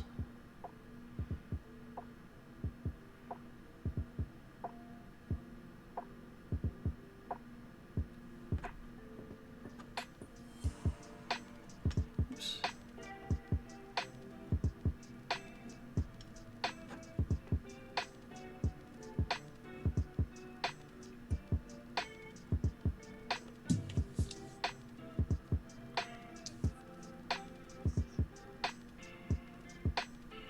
Looks like Yanzam is starting another heist. Oh, hold on. I'm going to get me in on some of that. Oh, it's been too soon since the last one, buddy. Try doing this. Try the gamble. Boom. Go from there. Go for a gamble. Go for a gamble. See what you get. See what you get, buddy.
so weird going from models to vehicles. Is it for you? Just because the amount of paint goes such a short distance comparatively. Like my thin coat on this is very patchy. Are you using a tank brush, or what size brush are you using? Yeah, I up to like a 3. A 3? It's still one of my So this is a oftentimes I'll use an 8. yeah. So when I'm doing that, or bigger, and I have, that's an 8 from AK, but I also have this even bigger one that I've used as well. And these are called, essentially tank brushes from the folks who made them. If you're trying to go for a nice flat look, one of the ways you can do that is a larger, thicker brush. Always, it loads well. It puts a little more paint down when you're running it. It's something to consider in your toolbox of toolboxes. So to put it in perspective, the Army Painter makes one called the Wargamer Vehicle Tactical Terrain Set, which has a nice flat edge, and it's thicker right along the back here. And what that does is when you're applying it to either a large, like, organic creature or even a tank set of armor, it makes a smooth coat against those flatter surfaces that are on non-organic surfaces. So unless it's a gigantic creature, something to consider when you're doing those larger, flatter surfaces. Makes a smoother coat long term.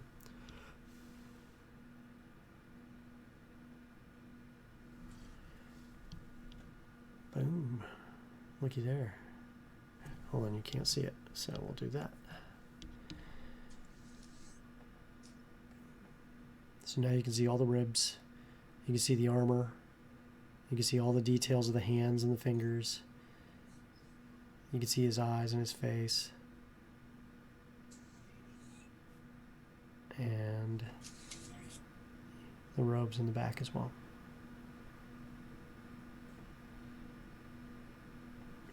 So while I'm waiting, we're going to hit his pouches with leather brown that are supposed to be leathery brown, and that should be all I need right there. There we go. Leather brown is one of those paints I use a lot of, so it's one of those paints I have to replace more often than not. Oh, lost our music. Resume. Oh, it got paused. Not sure why that happened. And I went ahead and up to one of my vehicle brushes, and you're right. I think I like that better. It's not as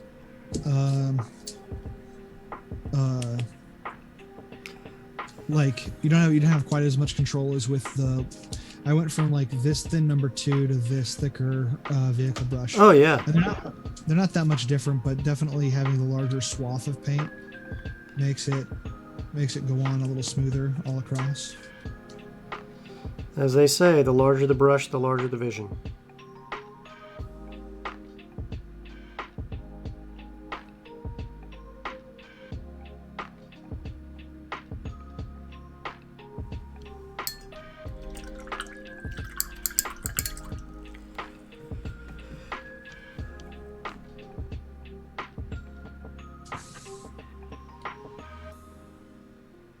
You know what I'm going to do, though?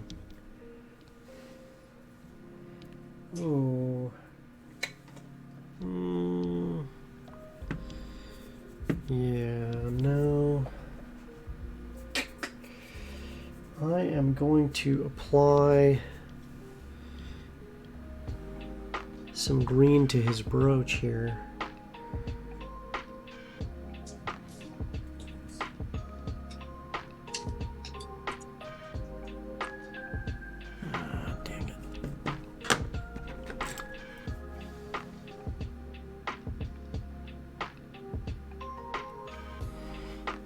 So what I just did is I overpainted on the brooch, and so what I did is I took a larger brush and hit it with just a smidge of water and wipe the paint clear off of it.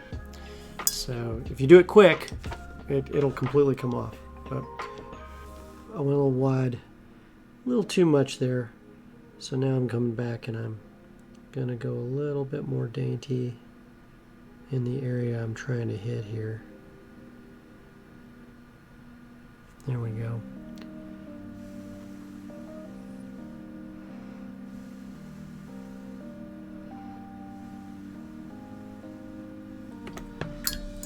Let that magic do its thing.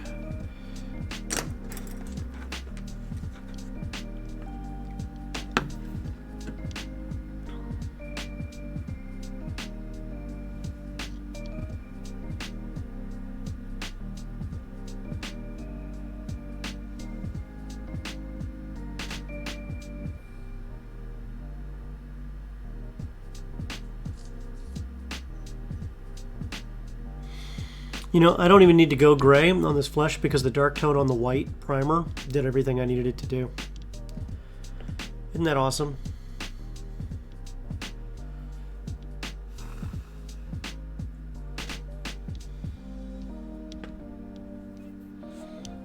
It's definitely good when your primer does the work for you. You know, sometimes when you're speed painting, it's all about selecting the right primers to get started. So now I just dropped some mid-brown down, and what the mid-brown will do is let me hit that staff really quick and really get those final little details to show up for me. Oh, hello. Thank you for following, Skype Puffle. Pleasure to meet you. Hopefully you're working on something cool tonight.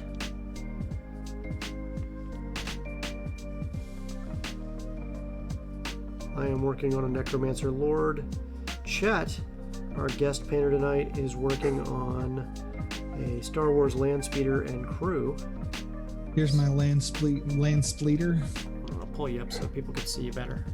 Go ahead and talk a little more so people can see you. There we go. More talking. More talking. My my orange land speeder.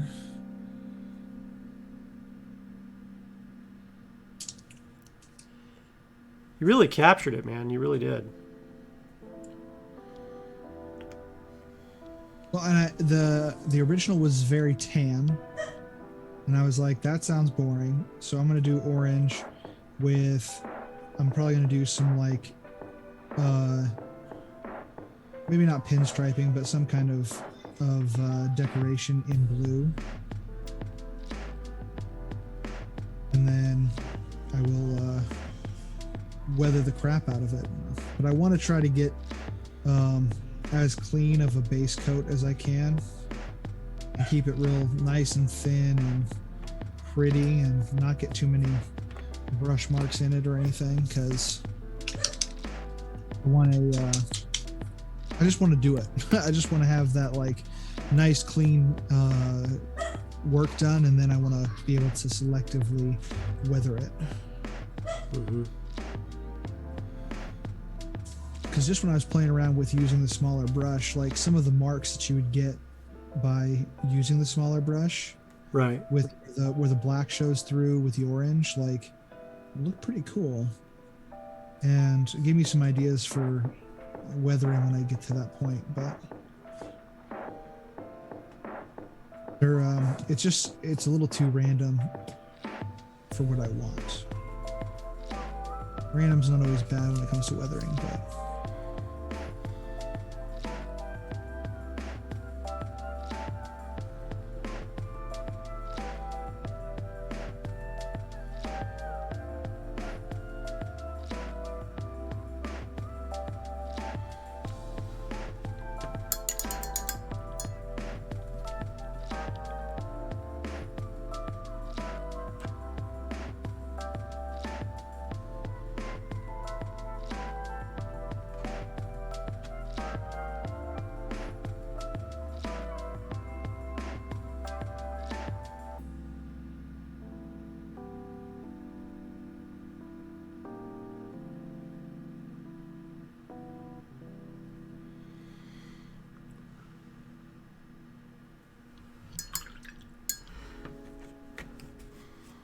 And believe it or not, literally in 3 hours this is done.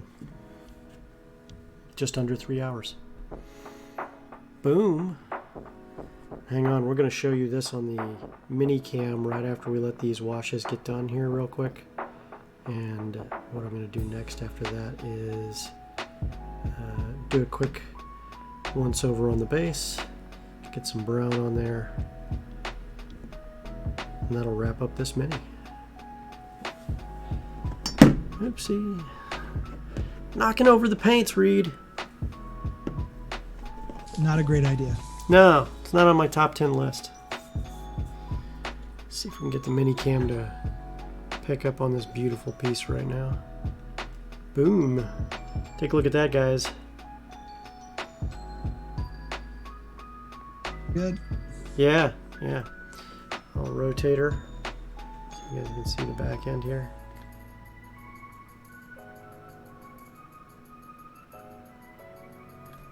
So now all that needs to be done is it just needs to be based, and this gorgeous bad guy is ready to go. Necromancer Lord. Which is kind of crazy when you think of the size of this guy versus, you know, some of the smaller guys that are out there. So here's like another person.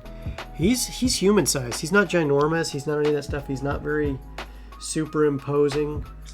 But I think that's what makes him scary, is he's smaller and he's still not going to run away. You know what I mean? So he's definitely going to be like, I'm ready to crush your soul. You know what I mean? Yeah, when the Hobbit stands up in front of your Goliath and is like, yeah, you think? That's when you should be worried. Mm-hmm. What does they say? I'm not as scared as a big guy with frowning at me with a gun as I am with a small guy smiling at me with a knife. Definitely showed up to the wrong party. Yeah.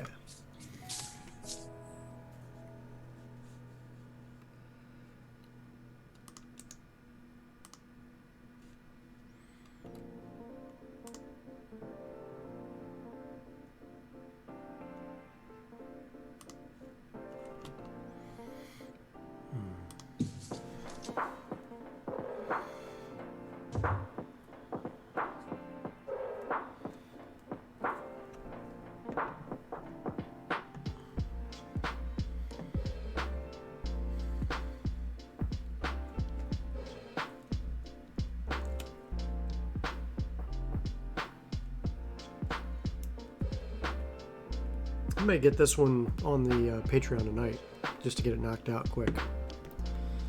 So, if you didn't know, we put all of our paint plans on Patreon so that you guys can see them yourselves on how we do this. And the support to that particular Patreon actually supports this particular show. If you're on the miniatures and models Patreon tier, we use the subs or the support on that tier directly for this particular show. And then we've got a whole bunch of other cool stuff on the Patreon too, like cool stuff from the live plays. You get behind the scenes photos and images of stuff. You get special Patreon only stuff, and then for the live plays themselves and the interviews, you might see interviews ahead of time with various cool people, like we did Ariana from Cantrip Breakers not that long ago, and Lee Goldberg from Griddle Champions on the Idle Champions show, and then we've got a whole bunch more cool people coming up here soon. Awesome to have you. So there you go. Taking a look. Hopefully you guys are just as excited to look at that as I am. Oh wait, I don't know that you could see that, so let me do that again. One last good go. Boom. And now what we're going to do is we're going to do the base on this guy and get her done.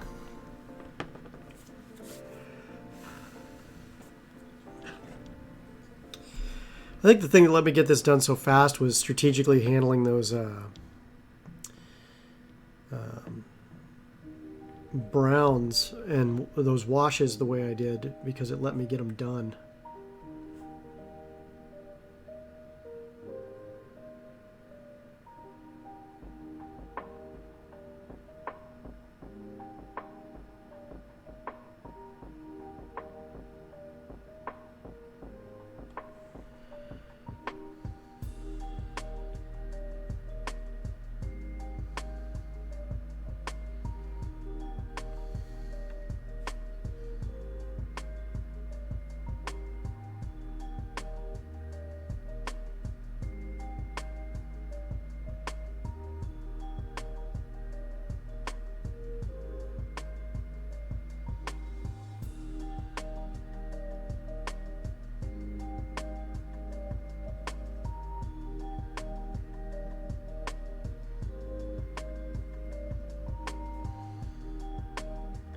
For the base, I'm using excess monster brown that I have just to get her started.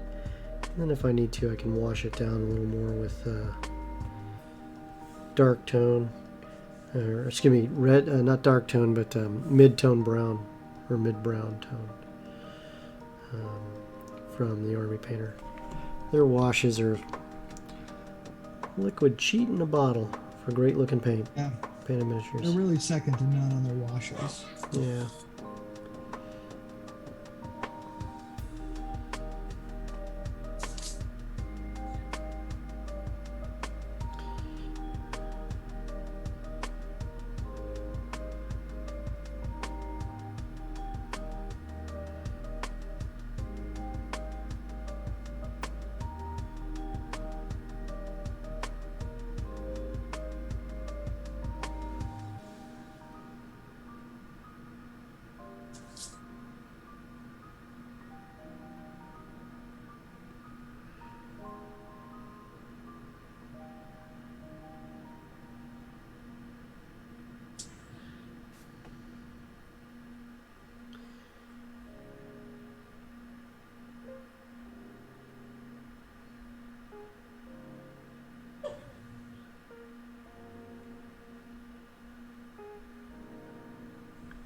.21 gigawatts. Sorry, couldn't resist, buddy.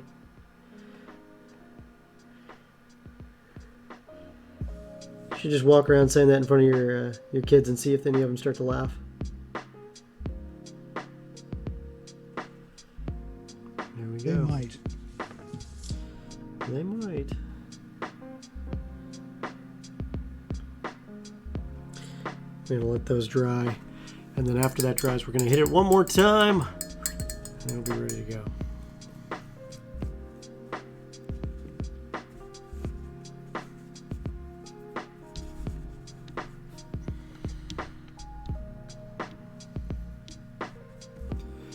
Thank you guys for watching us as we've had our heads down on these miniatures for so long, but I definitely appreciate you guys coming to hang out with us. You guys make it worthwhile and exciting. Here, I can give another update. We're working on interiors now. Nice. Nicely done, my friend. I've also figured out I'm probably going to do more, do some more details in white as well. Let's see. Yeah. First, I got to make sure I get this this nice leather interior finished. Oh man, is it Spanish Corinthian leather or? I certainly hope so. Space leather? Is it made from? Yeah. You know, it's space camels, space horses, space what's it from? Bantha. Bantha, premium Bantha leather. Yeah.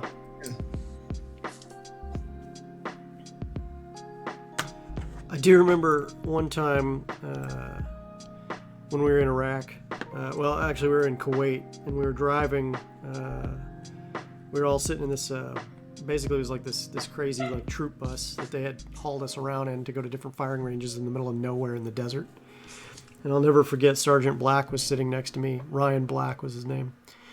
And he looks over and he goes, "Is that a Bantha?" And I just flipped out and started to turn to look before I realized that what he had said. And I'm like, what? And he starts laughing. I'm like, "Bantha? But wait, isn't that from Star Wars?" And he starts laughing. He's like, "Yeah, but you jumped up and looked like crazy." He got over on me. He got over on me.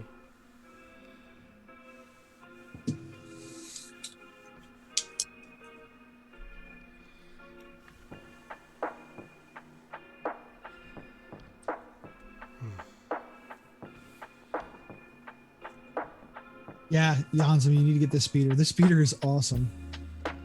I'm also trying to think of like, to me, this is like all of a sudden you're being invaded, so you have to turn your Corvette into a attack vehicle.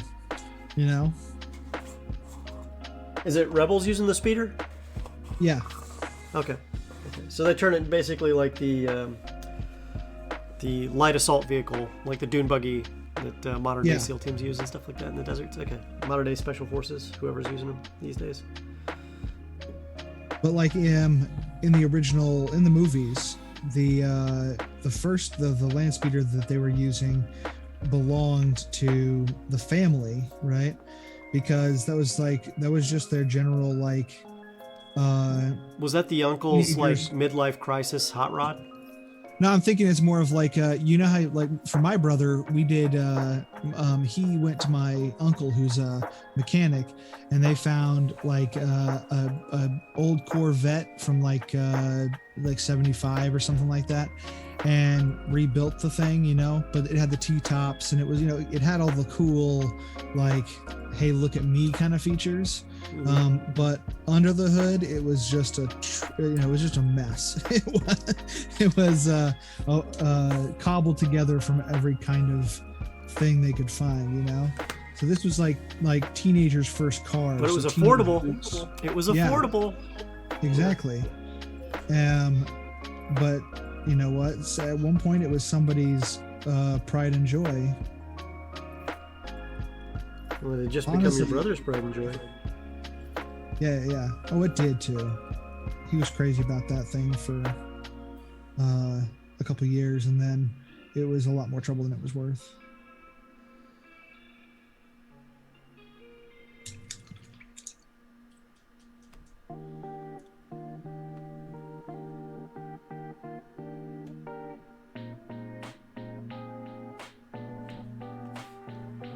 A Mach 5 paint job on a speeder would be fun. It would be. That would look awesome. I think that should be done.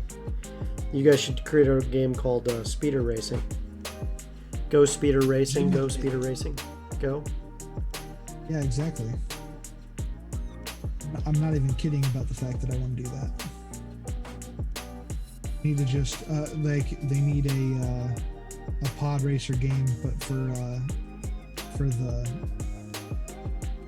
or I guess technically it does exist. Swoop racing is the thing, and I'm sure you could find some way of building your. That would be like taking your two-seater out, and everybody else has a like a modified like stripped down car where they've taken all the seats are out of it, and the only thing you really sit on is like the bucket. There's just the one bucket seat, and everything else is stripped out to make it into a racing thing. Built for speed. Yeah. Speed racer, we must hurry. Racer X. Remember him? But, the brother? Turned out to be the older brother of Speed Racer. Mm-hmm. That's one I need to get my kids into.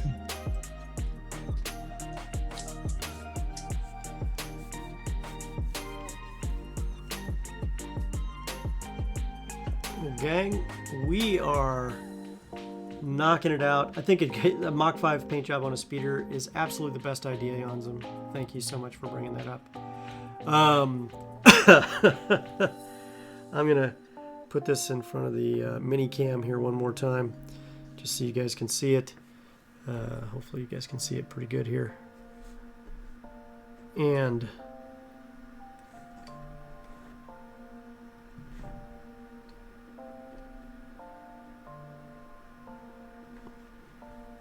come on now. Come see the... It's fighting with me today, man. I swear, I'm going to get just a white backdrop for this thing at some point. Oh, look at that. Look at that. Yeah, no, I actually switched out my cam and just put a manual zoom on it, so that as long as I put my my pieces in the right place, they'll always be at the right distance. And tonight we'll be taking some additional pictures of this with a high-end camera and posting it to the Discord. If you're not on our Discord, please check it out. The Games Tavern Discord is awesome. Huge community from all over the world. Huge being relative.